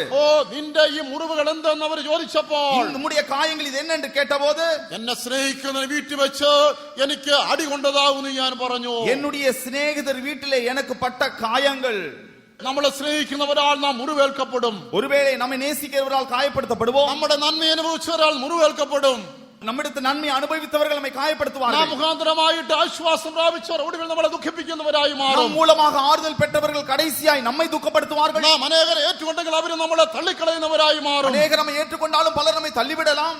ഇവിടെ സിയോൻ പറയുന്നു ഞാനൊരു പൃഷ്ഠയായി இதோ തീർന്നിരിക്കുന്നു. சியோன் சொல்லுகிறான் நான் தள்ளப்பட்டவளாய் இருக்கிறேன். എന്നാൽ യഹോവയായ കർത്താവ് ഇങ്ങനെ അരുളി ചെയ്യുന്നു, ஆனால் கர்த்தராയ ஆண்டவர் சொல்லுகிறான் ഞാൻ പൃഷ്ഠ എന്ന സിയോൻ പറയുന്നതിനാൽ, தள்ளுண்டவள் என்று சியோன் சொல்வதினால் ഞാൻ അവളെ മുറിവുകളെ കെട്ടി ആശ്വസിപ്പിച്ച് സൗഖ്യമാക്കുന്ന യഹോവ അരുളി ചെയ്യുന്നു. நான் அவள் காயங்களை கட்டி அவளை ஆறுதல் படுத்துகிற தேவனாய் இருப்பேன். അവരുടെ ദുഃഖത്തിന് പകരമായി ഞാൻ എന്താണ് ചെയ്യാൻ പോകുന്നത്? அந்த துக்கத்துக்கு பதிலாக என்ன செய்ய போகிறான்? സിയോന് ദുഃഖിതന്മാർക്ക് ദുഃഖത്തിന് പകരം അലങ്കാരമാലെ കൊടുക്കാൻ പോകുകയാണ്. அவருடைய துக்கத்துக்கு பதிலாக ஆனந்தத்தை அவர் தரப்போகிறார். ആ വെണ്ണീരിന് പകരം ഞാൻ സൗന്ദര്യത്തെ കൊടുക്കാൻ அந்த പോകുകയാണ്. சாம்பலுக்கு பதிலாக அலங்காரத்தை கொடுப்பேன். ഈ ലോകം നമ്മളെ മാനിച്ചില്ല എന്ന് വരാം. உலகம் நம்மை கனம் பண்ணவில்லை என்று வரலாம். ഈ ലോകം നമുക്ക് ആശ്വാസമായി തീർന്നില്ല എന്ന് വരാം. ஒருவேளை உலகம் நமக்கு ஆறுதல் இல்லாமல் போகலாம். നമ്മുടെ ശുശ്രൂഷകളെ, நம்முடைய ஊழியங்களை, നമ്മുടെ സേവനങ്ങളെ, நம்முடைய சேவைகளை, നമ്മുടെ പ്രയത്നങ്ങളെ, நம்முடைய எல்லா பிரயாசங்களையும், അവരുടെ നമ്മുടെ സ്നേഹത്തെ, நம்முடைய அன்பை അവർ വിലമതിച്ചില്ല എന്ന് വരാം. விலை மதிக்காமல் போகலாம். നമ്മളെ വിലമതിക്കുന്ന ഒരു സ്വർഗമുണ്ട്, ഒരു ദൈവമുണ്ട്. நம்மை விலை மதிக்கிற ஒரு தேவன் இருக்கிறார், பரலோகம் இருக்கிறது. HC മാർഷൽ എന്ന പേരുള്ള ഒരു മിഷണറി ഉണ്ടായിരുന്നു. MGC மார்ஷல் என்கிற ஒரு மிஷனரி இருந்தார். താനോ ആഫ്രിക്കൻ കൊടുംവനത്തിൽ സുവിശേഷം അറിയിപ്പാനായി പോയി. ஆப்பிரிக்காவினுடைய உள்ளில் இருக்கிறதான வனத்திலே சுவிசேஷம் அறிவிக்க വനത്തിൽ சென்றார். നരഭോജികളോട് സുവിശേഷം പറഞ്ഞാൽ രക്ഷയിലേക്ക് കൊണ്ടുവന്നു. மனுஷரை தின்கிறதான ஆட்கள் அந்த இடத்திலே காணப்பட்டார்கள். താൻ അവിടെ ആയിരിക്കുന്ന സമയത്ത് அவர்களை நெருங்குதான் வேலை. പ്രസിഡന്റ് അവിടെ വേട്ടയ്ക്കായിട്ട് വന്ന വേട്ട. பிரசிடென்ட் அந்த இடத்துல வேட்டைக்காய் வந்தார். ഒടുവിൽ ഇവർ രണ്ടുപേരും കൂടെ രാജ്യത്തിലേക്ക് മടങ്ങി വരുമ്പോൾ இவர்கள் இருவருமாய் ராஜ்யத்தை திரும்பி ഒരേ കപ്പലിലാണ് വന്നത്. ஒரே கப்பலில் வந்தார்கள். ശ്രദ്ധിക്കുക, கவனியுங்கள். നേരം പോക്കിന് വേട്ടയാടാൻ പോയതായ പ്രസിഡന്റും நேரம் போக வேட்டையாட போன பிரசிடென்ட், ആത്മാക്കളുടെ രക്ഷയ്ക്ക് വേണ്ടി ജീവനെ പണയം വെച്ച് അവിടെ പ്രവർത്തിക്കുന്നതായ മിഷണറിയും, ஆத்மாக்களுடைய ரட்சிப்புக்காக ஜீவனை பணயமாய் வைத்து சென்ற மிஷனரியும் ഒരേ കപ്പലിൽ വരികയാണ്. ஒரே கப்பலில் வருகிறார்கள். കപ്പൽ കൊണ്ട് തുറമുഖത്ത് നിർത്തിയപ്പോൾ கப்பலை துறைமுகத்தில் நிறுத்தின போது പ്രസിഡന്റിനെ എതിരേൽക്കുവാൻ ധാരാളം ആളുകൾ വന്നു. பிரசிடென்ட்டை எதிர்கொள்ளும்படி அவரை வரவேற்கும்படி அநேக ஆட்கள் வந்தார்கள். പാട്ടുമായ ആളുകൾ அவர்கள் பாட்டு மேளமாய் வந்தார்கள். പ്രസിഡന്റിനെ എതിരേറ്റു കൊണ്ടുപോയി. அவர்கள் பிரசிடென்ட்டை வரவேற்று கொண்டு போனார்கள். മിഷണറി നോക്കി, மிஷனரி பார்த்தார். തന്നെ സ്വീകരിപ്പാൻ ആരുമില്ല. தன்னை வரவேற்க ஆளில்லை. ഒന്ന് നോക്കിയൊന്ന് പുഞ്ചിരിക്കാൻ പോലും ആരുമില്ല. தன்னை பார்த்து புன்சிரிக்க ஆளில்லை. ഒരു ഷേക്കാൻ കൊടുക്കാൻ പോലും கை ആരുമില്ല. கொடுக்க ஆளில்லை. താൻ വിചാരിച്ചു വേട്ടയ്ക്ക് പോയ പ്രസിഡന്റ് സ്വീകരിപ്പാൻ ആളുണ്ട്, ആത്മാക്കളെ നേടാൻ പോയ എന്നെ സ്വീകരിപ്പാൻ ആരുമില്ല. அவர் இப்படி சிந்தித்தார், வேட்டைக்கு போன பிரசிடென்ட்டை வரவேற்க ஆட்கள் இருக்கிறார்கள், ஆத்துமாக்களை தேட போன என்னை வரவேற்க ஆட்கள் இல்லை. ഉടനെ പരിശുദ്ധാത്മാവ് തന്നോട് ഇപ്രകാരം സംസാരിച്ചു. பரிசுத்தாவியானவர் உடனே அவரிடத்தில் இப்படி பேசினார், മകനെ നീ നിരാശപ്പെടേണ്ട കാര്യമില്ല. மகனே நீ அதைரியப்பட வேண்டாம், കാരണം നീ ഇതുവരെ വീട്ടിലെത്തിയിട്ടില്ല. இதுவரையும் நீ வீட்டுக்கு வந்து சேரவில்லை. നീ വീട്ടിലെത്തുന്നവരെയും ക്ഷമിക്കൂ. நீ வீட்டுக்கு வரும் வரைக்கும் பொறுமையாயிரு. അന്ന് നിന്റെ നിത്യഭവനത്തിലെത്തുമ്പോൾ നിന്നെ സ്വീകരിപ്പാൻ ആളുകൾ ഉണ്ടായിരിക്കും. நித்திய வீட்டிலே நீ சேர்க்கப்படும் பொழுது உன்னை வரவேற்க ஆட்கள் அங்கு இருக்கும். നിനക്കായി അവിടെ ഒരു തേജസ്സിന്റെ കിരീടം ഞാൻ വെച്ചിരിക്കുന്നു. உனக்காக மகிமையின் கிரீடத்தை வைத்திருக்கிறேன். സാക്ഷികളുടെ വലിയൊരു സംഘം നിന്നെ എതിരേൽപ്പാൻ ഉണ്ടായിരിക്കും. சாட்சிகளின் பெரிய கூட்டம் உன்னை சந்திக்க வரும். നീ ആർക്കു വേണ്ടി അധ്വാനിച്ചുവോ, நீ யாருக்காய் பிரயாசப்பட்டாயோ, രക്ഷിതാവിനെ നീ മുഖാമുഖമായി കാണാൻ அந்த പോകുകയാണ്. രക്ഷകரை മുഖമുഖമായി നീ பார்ப்பாய். നിന്റെ അധ്വാനത്തിന് പകരമായി പ്രതിഫലങ്ങൾ നീ ഏറ്റുവാങ്ങാൻ പോകുകയാണ്. உன்னுடைய பிரயாசத்தின் பிரதிபலனை பெற்றுக்கொள்ள போகிறாய். പക്ഷേ നീ നിത്യ വീട്ടിലെത്തിച്ചേരുന്നവരെയും അല്പം ക്ഷമിക്കൂ. நீ நித்திய வீட்டுக்கு போகும் வரைக்கும் கொஞ்ச நாள் பொறுமையாயிரு. മിഷണറി സ്വയം പറഞ്ഞു, ശരിയാണ്. மிஷனரி இப்படி சொல்லி கொண்டார் போதும். சரி, പ്രസിഡന്റ് വീട്ടിലെത്തി, பிரசிடென்ட் வீட்டுக்கு போனா, പക്ഷേ ഞാൻ ഇതുവരെ വീട്ടിലെത്തിയില്ല. ஆனால் இதுவரை நான் வீட்டுக்கு പ്രസിഡന്റ് போகவில்லை. നാട്ടിലെത്തി, பிரசிடென்ட் நாட்டுக்கு போனா, ഞാൻ എന്റെ നാട്ടിലേക്ക് ഇതുവരെ இதுவரை എത്തിയിട്ടില്ല. என்னுடைய நாட்டுக்கு நான் போய் சேரவில்லை. എന്നെ ഇപ്പൊ സ്വീകരിപ്പാൻ ആളില്ലെങ്കിലും இப்பொழுது என்னை ஏற்றுக்கொள்ள ஆள் இல்லாமல் இருந்தாலும் ഞാൻ ഒരു നാളിൽ എന്റെ സ്വർഗീയ നാട്ടിലെത്തും. ஒரு நாள் என் பரலோக வீட்டுக்கு ഒരു செல்வேன். നാളിൽ എന്റെ നിത്യ വീട്ടിൽ ഞാൻ എത്തും. ஒரு நாள் என் நித்திய வீட்டுக்கு போவேன். അങ്ങനെ സ്വീകരിപ്പാൻ യേശുവിടെ ഉണ്ടായിരിക്കും. அங்கு என்னை ஏற்றுக்கொள்ளும்படி இயேசு இருப்பார். അന്ന് ഗായക സംഘവുമായ ദൂതന്മാരുടെ ആയിരങ്ങളെ സംഘം അവിടെ ഉണ്ടായിരിക്കും. அன்று தூதர்களின் கூட்டமாய் பெருள் கூட்டம் அங்கு இருக்கும். വിശുദ്ധന്മാരുടെയും സാക്ഷികളുടെയും വലിയൊരു സമൂഹം എന്നെ എതിരേൽപ്പാൻ ഉണ്ടായിരിക്കും. பரிசுத்தவான்களின் சாட்சிகளின் கூட்டம் பெருந்திரளாய் என்னை சந்திக்கும். എന്റെ സേവനങ്ങളുടെ പുരസ്കാരമായി എന്റെ തലയിൽ ഒരു തേജസ്സിന്റെ കിരീടം വയ്ക്കും. நான் செய்த ஊழியலின் பலனாக என் தலையில் கிரீடம் சூட்டப்படும். അധ്വാനത്തിന് ഫലമായ പ്രതിഫലത്തെ ഞാൻ അവിടെ നിന്ന് പ്രാപിച്ചെടുക്കും. என் பிரயாசத்தின் பிரதிபலனை அங்கு நான் பெற்றுக்கொள்வேன். അയ്യോ, ഞാൻ പൃഷ്ഠ എന്ന് പറയുന്നതിനാൽ ഞാൻ അതിന്റെ മുറിവുകളെ കട്ടി ആശ്വസിപ്പിക്കുന്ന യഹോവ അരുളിച്ചെയ്യുന്നു. இதோ சியோ நான் தள்ளப்பட்டவன் என்று சொல்லுகிறபடி நான் அவள் காயங்களை கட்டி ஆறுதல் படுத்துகிற தேவன். ശുശ്രൂഷയുടെ സേവനങ്ങളെ അംഗീകരിക്കാതിരിക്കുന്നതിനാൽ ഹൃദയം തകർന്നിരിക്കുന്നുവോ, അവൻ നിന്റെ ഹൃദയങ്ങളെ കെട്ടുന്ന രക്ഷിതാവ് യജമാനനുമാകുന്നു. ஊழியத்தின் சேவைகளினாலே உன் ஊழியங்கள் ஏற்றுக்கொள்ளப்படாமல் நீ தள்ளப்பட்டவளாய் இருப்பாயா, காயங்கள் உள்ளவளாய் காணப்படுவாளாய் இருந்தால் ஆண்டவர் உன் காயங்களை கட்டுவார். വിവിധ വ്യാധിയും തകർന്നതായ മനസ്സും. பலவிதமான வியாதியும் தகர்ந்த இருதயமும். സദൃശ്യവാക്യങ്ങൾ 18-ാം അധ്യായം 14-ാം വാക്യത്തിൽ, நீதிமொழிகள் 18-ാം அதிகாரம் 14-ാം വചനത്തിൽ, പുരുഷന്റെ ധീരത അവന്റെ ദീനത്തെ സഹിക്കും. പുരുഷന്റെ ധീരത അവന്റെ ദീനത്തെ സഹിക്കും. மனுஷனுடைய ஆவி அவன் பலவீனத்தை தாங்கும். എന്നാൽ തകർന്ന മനസ്സിനെ ആര് സഹിക്കും? முறிந்த ஆவி யாரால் தாங்கக்கூடும்? 17-ാം അധ്യായം 12-ാം വാക്യം, 17-ാം அதிகாரம் 12-ാം വചനം, അതെ, തകർന്ന മനസ്സസ്ഥികളെ ഉണക്കുന്നു. தகர்ந்த இருதயம் எலும்புகளை நொறுக்கும். പ്രിയമുള്ളവരെ, ഒരു രോഗത്തിന് മരുന്നുണ്ട്, வியாதிக்கு மருந்து இருக்கிறது, അതിന് ആശുപത്രികൾ ധാരാളമുണ്ട്.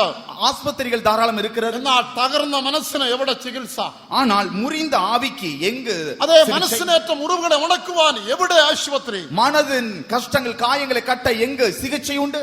രോഗങ്ങൾ പിടിപെടുമ്പോൾ, വ്യാധി പിടിപെടുമ്പോൾ, வியாதியால் பிடிக்கப்படும்போது, ബലഹീനമായി തീരുമ്പോൾ, பலவீனமாய் மாறும்போது ഹൃദയം തകർന്നു പോകുകയാണ്. இருதயம் தகர்க்கப்படுகிறது. ഇത്രേ നാടുകൾ എന്റെ ജീവിതത്തിൽ ഞാൻ വ്യത്യസ്തമായ നിലയിലേക്ക് ഏറിയിരിക്കുന്നു. பல விதங்கள் இவ்வளவு நாட்கள் என் வியாதி நிமித்தம் பல இடங்களில் ஏறி இருக்கிறேன். എനിക്ക് പ്രകാരം രോഗം വന്നു പോയല്ലോ, எனக்கு இப்படி ஒரு வியாதி வந்தது, ഇങ്ങനെയുള്ളതായ ബലഹീനത എനിക്ക് വന്നു പോയല്ലോ, இப்படிப்பட்ட விளைவீனம் எனக்கு வந்தது, എന്റെ ജീവിതചര്യയെല്ലാം തകിടം മറിഞ്ഞല്ലോ, என்னுடைய ஜீவிதம் இப்படியாய் தலையிலாய் மாறினது, ഇനി ഞാൻ പഴയതുപോലെ ഒരു വ്യക്തിയായി ഒരിക്കലും തീരുകയില്ലല്ലോ, இனி நான் பழையது போல ஒரு நபராய் எப்படி இருக்க എന്റെ முடியும்? കാഴ്ച, എന്റെ കേൾവി, എന്റെ ശരീരം, എന്റെ കാല, എന്റെ ഹൃദയം, എന്റെ ജീവിതം എല്ലാം ഇനി വ്യത്യസ്തമായി என்னுடைய പോയല്ലോ. பார்வை, என்னுடைய கேட்கிற அனுபவம், வேண்டிய கால்கள், என்னுடைய கைகள் எல்லாம் விதமாய் மாறினதே. രോഗത്തിന് മരുന്നുണ്ട്, തകർന്ന മനസ്സിനെ ആര് സഹിക്കും? வியாதிக்கு மருந்து இருக்கிறது, முறிந்த ஆவியை யாரால் தாங்கக்கூடும்? തിരുവനന്തപുരം RCC-യിൽ திருவனந்தபுரம் ஆர்சிசியில் ഒരു ചെറുപ്പക്കാരന് ஒரு வாலிபன் ക്യാൻസർ രോഗമാണെന്ന് തിരിച്ചറിഞ്ഞു. அவர் கேன்சர் வியாதி என்று கண்டுபிடித்தார். രോഗം ക്യാൻസറാണെന്ന് തിരിച്ചറിഞ്ഞതിന്റെ അടുത്ത നിമിഷത്തിൽ வியாதி தனக்கு இருக்க வியாதி கேன்சர் என்று கண்டுபிடித்த அடுத்த நாள் ബഹുനില കെട്ടിടത്തിന് മുകളിൽ താഴേക്ക് ചാടി അവൻ മരിച്ചുപോയി. அவன் ஆஸ்பத்திரி மேல இருந்து கீழே விழுந்து மரித்து போனான். പ്രിയമുള്ളവരെ, ഇന്നും അവിടെ ക്യാൻസർ രോഗത്തിന് മരുന്നും ചികിത്സയും ഉണ്ട്. இன்றைக்கு அந்த கேன்சர் வியாதிக்கான மருந்தும் சிகிச்சையும் இருக்கிறது. പക്ഷേ തകർന്ന ഹൃദയത്തിന് എവിടെ മരുന്ന്? ஆனால் முறிந்த ஆவிக்கு எங்கே மருந்து? രോഗം നിന്റെ ഹൃദയത്തെ തകർത്തിരിക്കുക. തകർത്തിരിക്കുകയാണോ? வியாதியும் இருதயத்தை தகர்த்திருக்கிறதா? ബലഹീനത നിന്റെ ഹൃദയത്തെ തകർത്തിരിക്കുകയാണോ? பலவீனம் இருதயத்தை நொறுக்கி இருக்கிறதா? ആ ഹൃദയം രോഗത്തിന് ആശുപത്രി കാണുമായിരിക്കാം, മരുന്ന് കാണുമായിരിക്കാം. உங்களுடைய வியாதிக்கு ஆஸ்பத்திரி ஒரு முடிவாயிருக்கலாம், மருந்து ஒரு முடிவாயிருக்கலாம். നിന്റെ തകർന്ന ഹൃദയത്തിന് അത് സൗഖ്യമാക്കുവാൻ യേശുവിന്റെ സ്നേഹമല്ലാതെ വേറെ ഒന്നുമില്ല. ஆனாலும் நொறுங்கின இருதயத்துக்கு, முறிந்த ஆவிக்கு இயேசு அல்லாமல் குணமாக்க வேறு வழி இல்லை. നിന്റെ ഹൃദയത്തിന് ഏറ്റ മുറിവുകൾ സൗഖ്യമാക്കുവാൻ മരുന്ന് യേശുവിന്റെ രക്തമല്ലാതെ വേറെ ഒന്നുമില്ല. உன் இருதயத்தில் ஏற்பட்டதான முறிவுக்கு மருந்து இயேசுவின் ரத்தம் அல்லாமல் வேறொன்றும் இல்லை. 12 വർഷ രക്തസ്രവമുള്ളതായ സ്ത്രീ, 12 வருடமாக பெரும்பாடுள்ள ஸ்திரீ, അവൾ ഹൃദയവും മനസ്സും തകർന്നവളായി, இருதய மனதும் தகர்ந்தவளாய், എല്ലാവരാലും ഒറ്റപ്പെടുത്തപ്പെട്ടവളായി, எல்லாராலும் தனிமையா தள்ளப்பட்டவளாய், ഒടുവിൽ യേശുവിന്റെ സന്നിധിയിൽ അഭയം വീണു. இதோ இயேசுவின் பாதத்திலே அபயம் தேடினார். യേശു അവളെ സൗഖ്യമാക്കി. இயேசு அவளை குணமாக்கினார். അവളോട് എന്താണ് പറഞ്ഞത്? அவளிடத்தில் என்ன சொன்னார்? സമാധാനത്തോടെ പോകാം. சமாதானத்தோடு போ. അവളുടെ ഹൃദയത്തിന് മുറിവ് കെട്ടി, இருதயத்தின் காயம் கட்டினார். തകർന്ന മനസ്സിനെ അവൻ സൗഖ്യമാക്കി. உடைந்த உள்ளத்தை குணமாக்கினார். അവൾ ആശ്വാസത്തോടെ കൂടെ പോയി. ஆறுதலோடு போனார். അതെ, നിന്റെ രോഗനിമിത്തമായിട്ട് உன்னுடைய வியாதி നീ நிமித்தமாக ഹൃദയം തകർന്നിരിക്കുകയാണോ? இருதயம் தகர்ந்திருக்கிறாய். നിന്റെ മകളുടെ രോഗമോ? உன்னுடைய பிள்ளையின் வியாதியா? നിന്റെ മകന്റെ രോഗമോ? உன் மகனுடைய வியாதியா? ഭർത്താവിന്റെ രോഗമോ? புருஷனுடைய வியாதியா? ഭാര്യയുടെ രോഗമോ? மனைவியுடைய வியாதியா? അപ്പന്റെ അമ്മയുടെ രോഗമോ? பிதாக்களுடைய வியாதியா? നിന്റെ ഹൃദയം തകർത്തിരിക്കുകയാണെങ്കിൽ உன்னுடைய இருதயம் நொறுங்கியிருந்தால், യേശു ഹൃദയം തകർന്നവരെ മുറുകെട്ടുന്നവൻ ഇന്ന് രാത്രി ഇവിടെ വന്നിട്ടുണ്ട്. இருதயம் நொறுங்குண்டவர்கள் காயம் கட்டுகிற இயேசு இந்த ராத்திரி நம்ம மத்தியில் നീ இருக்கிறார். നിരാശപ്പെടേണ്ട ആവശ്യമില്ല. நீ അവനம்பிக்கைப்பட വേണ്ടിയதில்லை. നീ ഇങ്ങനെ മരിക്കേണ്ട ആവശ്യമില്ല. நீ இப்படி மரிக்க வேண்டிய அவசியம் இல்லை. അടുത്ത സമയത്ത് ഒരു സാക്ഷി ഞാൻ കേട്ടു. சமீபத்தில் ஒரு சாட்சி கேட்டேன். യേശു അറിയാത്ത കുടുംബത്തിൽ ജനിച്ചതായ ഒരു സ്ത്രീ, இயேசுவை அறியாத குடும்பத்தில் பிறந்த ஒரு ஸ்திரீ, വിവാഹം കഴിഞ്ഞ് ഒരു കുഞ്ഞ് ജനിച്ചതിന് ശേഷം விவாகமாகி ஒரு பிள்ளை பிறந்த ആ பிற்பாடு കുഞ്ഞിന് ഒരു തീരാവ്യാധി പിടിപെട്ടു. அந்த குழந்தைக்கு தீராத வியாதி பிடிகொண்டது. ആശുപത്രികളെല്ലാം കൊണ്ടുപോയി, ஹாஸ்பிடல் எல்லாம் கொண்டு போனார்கள். ഒരു കുറവില്ലാതായി. ஒரு குறைவும் இல்லை. ഒടുവിൽ ഈ കുഞ്ഞുമായി ആത്മഹത്യ ചെയ്യാനായിട്ട് തീരുമാനിച്ചു. ആത്മഹത്യ ചെയ്യാൻ இந்த തീരുമാനിച്ചു. குழந்தையோடு கூட தற்கொலை செய்ய முடிவு செய்தார். അങ്ങനെ ഒരു വിജനമായ ഒരു ടീ എസ്റ്റേറ്റ് വിജനമായ സ്ഥലത്തേക്ക് പോയി. தனிமையா இருக்கப்பட்ட ஒரு இடத்துக்கு சென்றார். തേയിലത്തോട്ടത്തിൽ தேயிலை தோட்டத்துக்கு சென்றார். ഒരു പൊന്തക്കാട്ടിൽ അവിടെ ഒരു കിണർ ഉണ്ടായിരുന്നു. அடர்ந்த காட்டின் அகத்தே ஒரு கிணறு இருந்தது. ആ കിണറ്റിൽ ചാടി മരിക്കാൻ വേണ്ടി കുഞ്ഞിനുമായിട്ട് പോയി. குழந்தையோடு கூட அந்த கிணற்றில் விழுந்து சாகும்படி போனார். അസ്തമിച്ച ഇരുൾ മൂടിയതായ സമയത്ത് சாயங்காலத்தில் இருள் சூழ்ந்த நேரத்தில் അവൾ എല്ലാവരുടെയും കണ്ണു വെട്ടിച്ച് எல்லாருடைய கண்களுக்கு மறைவாக അവൾ ആ പന്തക്കാട്ടിലേക്ക് പോയി. அந்த அடர்ந்த காட்டில் ആ பிரவேசித்தார். കിണറുടെ സമീപിച്ചു. கிணறுக்கு சமீபத்தில் ഇവിടെ എന്റെ ദുരിതമല്ല ഇന്ന് തീരുകയാണ്. இவளுடைய என்னுடைய கஷ்டம் எல்லாம் முடிகிறது. എന്റെ കുഞ്ഞിന്റെ കഷ്ടമെല്ലാം ഇവിടെ നിന്ന് തീരുകയാണ്. இந்த இடத்தில் என் பிள்ளையின் கஷ்டம் എന്റെ மாறுகிறது. കുഞ്ഞിന്റെ കരച്ചിലിനെ എനിക്ക് കേൾക്കണ്ട. இனி என்னுடைய பிள்ளையின் கண்ணீரை கேட்க എന്റെ வேண்டாம். കുഞ്ഞിന്റെ ദുരിതം ഇനി എനിക്ക് കാണേണ്ട. இனி பிள்ளையின் கஷ்டத்தை காண வேண்டாம். ഇന്ന് എന്റെയും കുഞ്ഞിന്റെ ദുരിതം അവസാനിച്ച് ഞാൻ സമാധാനപ്പെടുകയാണെന്ന് അവൾ സ്വയം പറഞ്ഞു. இன்றைக்கு என்னுடைய கஷ்டங்கள் தீர்ந்து நான் சமாதானப்பட போகிறேன் என்று சொல்லிக் ആ கொண்டார். കുഞ്ഞിനെയും കൊണ്ട് ആ കിണറ്റിലേക്ക് ചാടുവാൻ ഒരുങ്ങുമ്പോൾ அந்த பிள்ளை எடுத்துக்கொண்டு கிணற்றில் விழ குதிக்க அவள் முற்படும் பொழுது പെട്ടെന്ന് അവിടെ വെളിച്ചമുണ്ടായി. திடீரென்று ஒரு பிரகாசம் ഒരു தோன்றினது. 10 അടി വ്യാസത്തിലെ വെളിച്ചമുണ്ടായി. 10 അടി தூரத்தில் அந்த பிரகாசம் ഒരു காணப்பட்டது. അശരീരി ശബ്ദം കേട്ടു. ஒரு சத்தத்தை அவள் கேட்டாள். ഞാൻ നിന്റെ ദൈവമാകുന്നു. நான் உன்னுடைய தேவன், നിനക്ക് ജീവനെ തന്നതായ ദൈവം. உனக்கு ஜீவனை கொடுத்த தேவன். നീ മരിക്കുവാൻ ഞാൻ അനുവദിക്കയില്ല. நீ மரிக்க நான் இடம் கொடுக்க மாட்டேன். ഞാൻ നിന്നെ രക്ഷിക്കും. நான் உன்னை ரட்சிப்பேன். ആ ശബ്ദം കേട്ടപ്പോൾ ഏതൊരു ആശ്വാസം ഉണ്ടായി. அந்த சத்தம் கேட்ட உடனே ஒரு ஆறுதல். മരിക്കണം എന്നുള്ളതായ ചിന്ത വിട്ടുപോയി. மரிக்க வேண்டும் என்கிற சிந்தை പക്ഷേ மாறினது. ഈ ശബ്ദം ആര് പറഞ്ഞു നമ്മൾക്ക് അപ്പോഴും അറിഞ്ഞുകൂടാ. இந்த சத்தம் யார் சொன்னது என்று அவளுக்கு தெரியாது. എങ്കിലും ഒരു ആശ്വാസം ഉണ്ടായിട്ട് മരിക്കാനുള്ളതാ ചിന്തപ്പെട്ട് കുഞ്ഞിനെ കൊണ്ട് വീട്ടിലേക്ക് പോയി. என்றாலும் ஆறுதல் கிடைத்தவளாய் மரிக்க வேண்டும் என்கிற எண்ணம் மாறி வீட்டுக்கு പിന്നീട് குழந்தையோடு അവൾ சென்றாள். സുവിശേഷം കേട്ടു. அவள் சுவிசேஷம் கேட்டாள். യേശു രക്ഷിതാവായി സ്വീകരിച്ചു. இயேசுவை இரட்சகராய் ஏற்றாள். അപ്പോഴാണ് മനസ്സിലായത് அப்பொழுதுதான் தெரிந்தது, അന്ന് ആ ശബ്ദം ഇത് യേശുവിന്റെ ശബ്ദമാണ്. அன்றைக்கு கேட்டதான் அந்த சத்தம் இயேசுவின் சத்தம். എന്റെ പ്രിയരെ, ഇന്ന് രാത്രി ഞാൻ നിങ്ങളോട് ചോദിക്കട്ടെ. எனக்கு அருமையானவர்களே, இந்த ராத்திரி நான் உங்களிடத்தில் கேட்கட்டும். വ്യാധി നിമിത്തമായും வியாதி ബലഹീന நிமித்தமாய், നിമിത്തമായും ബലഹീനത്തിനുമായി, നിന്റെ മനസ്സ് തകർന്ന് மனது നിന്റെ உடைந்து, ഹൃദയം തകർന്ന് இருதயம் நொறுங்கி, ഓ ഇനി ജീവിക്കണ്ട എന്ന് ചിന്തിച്ചിരിക്കുന്നവർ ஜீவிக்க வேண்டாம் என்று சிந்திக்கிறவர்கள் இருந்தால் സൗഖ്യമാക്കുവാൻ ഒരു യേശുവുണ്ട്. உன்னை குணமாக்கும்படி இயேசு നിന്നെ നിന്റെ இருக்கிறார். മുറിവ് കെട്ടുവാൻ ഒരു உன் യേശുവുണ്ട്. காயம் கட்டும்படி இயேசு இருக்கிறார். യേശു സിനഗോഗിലേക്ക് ചെന്ന இயேசு தேவாலயத்தில் சென்று ആ ചുരുളെടുത്തി പ്രകാരം വായിച്ചു. அந்த சுருளை எடுத்து இப்படி வாசித்தார். ദരിദ്രന്മാരോട് സുവിശേഷം അറിയിപ്പാൻ യഹോവയായ കർത്താവിനെ അഭിഷേകം ചെയ്തിരിക്കുന്നു. தரித்திரருக்கு சிறுமைப்பட்டவர்களுக்கு சுவிசேஷம் அறிவிக்க பிதா என்னை அனுப்பி இருக்கிறார். ഹൃദയം നുറുങ്ങിയവരെ സൗഖ്യമാക്കുവാൻ അവൻ എന്നെ അയച്ചിരിക്കുന്നു. இருதயம் நொறுங்குண்டவர்களுக்கு காயம் கட்டும்படி என்னை அனுப்பினார். ഈ ഭാഗം വായിച്ചതിന് ശേഷമായി இந்த வசனத்தை வாசித்து അവൻ തെരുവിലേക്ക് ഇറങ്ങി. அவர் வீதியிலே இறங்கினார். ജനങ്ങളുടെ ഇടയിലേക്ക് ഇറങ്ങി. ஜனங்கள் மத்தியில் இறங்கினார். ഹൃദയം തകർന്ന ആയിരങ്ങളെ അവൻ കണ്ടു. இருதயம் நொறுங்கின ஆயிரங்களை கண்டார். രോഗത്താൽ ഹൃദയം തകർന്നവരെ കണ്ടു. உலகத்தால் இருதயம் நொறுக்கப்பட்டவர்களை അത് கண்டார். പ്രിയപ്പെട്ടവരെ, വേർപാടിനാൽ ഹൃദയം തകർന്നവരെ കണ്ടു. பிரியப்பட்டவர்கள் பிரிந்ததினால் இருதயம் நொறுக்கப்பட்டவர்களை கண்டார். പട്ടിണിയും വിശപ്പും ഹൃദയം തകർന്നവരെ കണ്ടു. பசியினால் பட்டினியால் இருதயம் நொறுக்கப்பட்டவர்களை கண்டார். അവൻ അവരുടെ ഹൃദയത്തിന് മുറിവുകളെ കെട്ടി. அவர் இருதயத்தின் காயங்களை கட்டினார். അവൻ അവരെ സൗഖ്യമാക്കി. அவரை குணமாக்கினார். ആ യേശു ഇന്ന് രാത്രി ഇവിടെ വന്നിരിക്കുന്നു. அந்த இயேசு இந்த இரவில் இங்கு வந்திருக்கிறார். നമ്മുടെ കണ്ണുകൾ നമുക്ക് അടയ്ക്കാം. நம்முடைய கண்களை மூடுவோம். യേശുവിനെ നമുക്ക് ഒരു നിമിഷം കാണാം. இயேசுவை ஒரு நிமிடம் பார்ப்போம். സ്തോത്രം ஸ்தோத்திரம் സ്തോത്രം. ஸ்தோத்திரம். ആ പള്ളിയിൽ ആ വാക്കുകൾ വായിച്ചതിനു ശേഷമായി அந்த தேவாலயத்தில் அந்த வசனத்தை வாசித்து ജനങ്ങൾക്കിടയിലേക്ക് ഇറങ്ങിച്ചെന്നവനായ യേശു வீதிகளில் இறங்கி நடந்த இயேசு ഇന്ന് രാത്രി പുൽപിറ്റിൽ നിന്ന് നിന്റെ അടുക്കലേക്ക് ഇറങ്ങി വരും. இதோ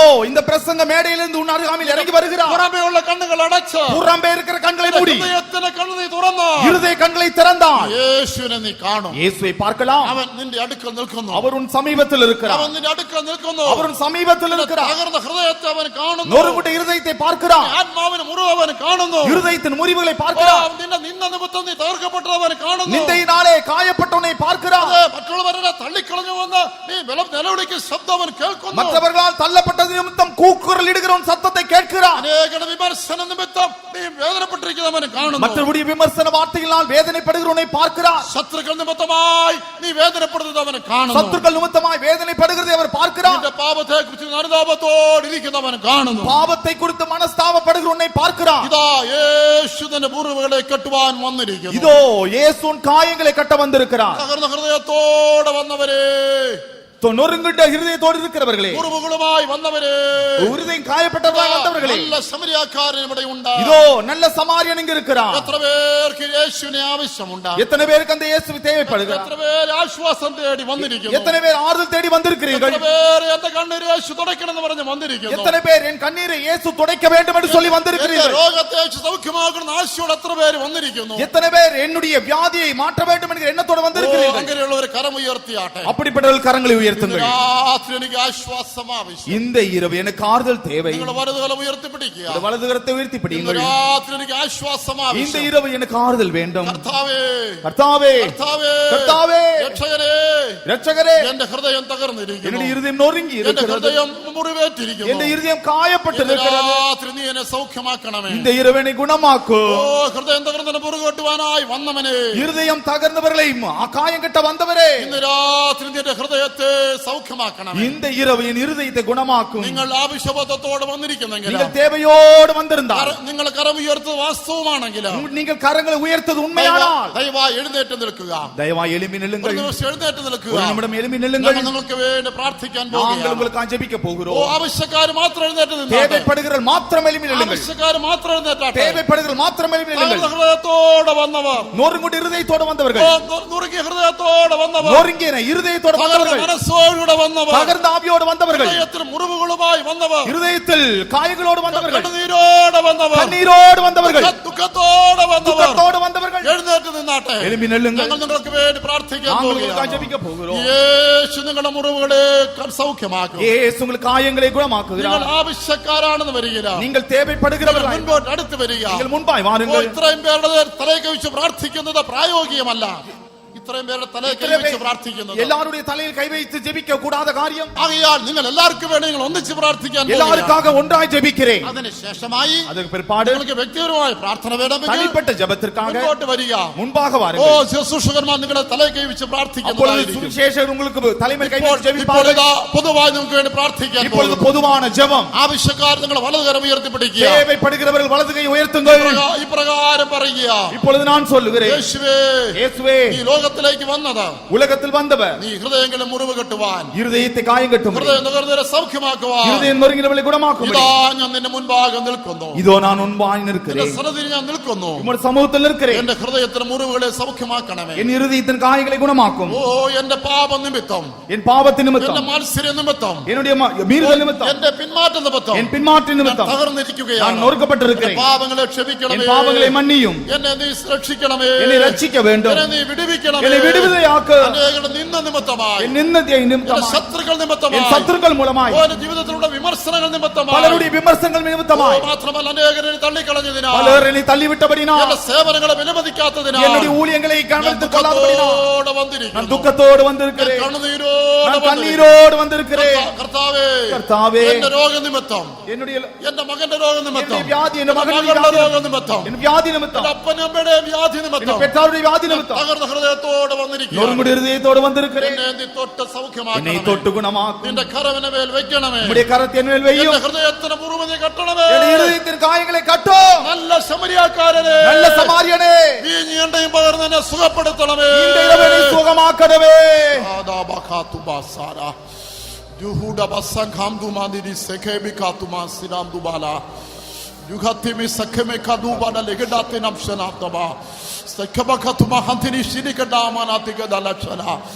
ഹല്ലേലൂയ. ആവശ്യക്കാരുടെ വലതുകരം ഉയർന്നിരിക്കട്ടെ. தேவைப்படுகிறவர்கள் இந்த சுகத்தை வேண்டும் என்று வாஞ்சிக்கிறவர் வலது கரத்தை உயர்த்துங்கள். ഞങ്ങൾ നിങ്ങൾക്ക് വേണ്ടി പ്രാർത്ഥിക്കാൻ പോകുകയാണ്. நாங்கள் உங்களுக்காக ஜெபிக்க போகிறோம். നിങ്ങൾ ആവശ്യവാദത്തോടുകൂടെ, தேவையோடு கூட, കണ്ണുനീരോടുകൂടെ கண்ணீரோடு கூட നിങ്ങൾ നിൽക്കുന്ന വരികിൽ நீங்கள் நின்று கொண்டிருந்தால் ഇപ്പോൾ യേശു നിന്നെ തൊടും. இப்பொழுது இயேசு உங்களை தொடுவார். യേശുവിന്റെ കരം നിന്നെ തൊടും. இயேசுவின் கரம் உங்களை தொடும். ഹൃദയത്തെ തൊടും, இருதயத்தை தொடும், മനസ്സിനെ തൊടും, மனதை தொடும், ആത്മാവിനെ തൊടും, ஆத்துமாவை தொடும், നിന്റെ രോഗമുള്ള ശരീരത്തെ തൊടും. இந்த வியாதியுள்ள சரீரத்தை தொடும். നിന്നിപ്പോ തന്നെ സൗഖ്യമാക്കും. இப்பொழுதே சுகமாவீர்கள். മനസ്സിലും ശരീരത്തിലും ആത്മാവിലും അവൻ നിന്നെ സൗഖ്യമാക്കും. மனதிலும் இருதயத்திலும் சரீரத்திலும் தேவன் சுகத்தை தருவார். കണ്ണുനീരോട് പ്രാർത്ഥിച്ചാട്ടെ. கண்ணீரோடு ஜெபியுங்கள். തകർന്ന ഹൃദയത്തോട് പ്രാർത്ഥിച്ചാട്ടെ. இருதயத்தோடு ஜெபியுங்கள். ബാഹുദാതിമി സംഖരികടാബാതുമി ശന.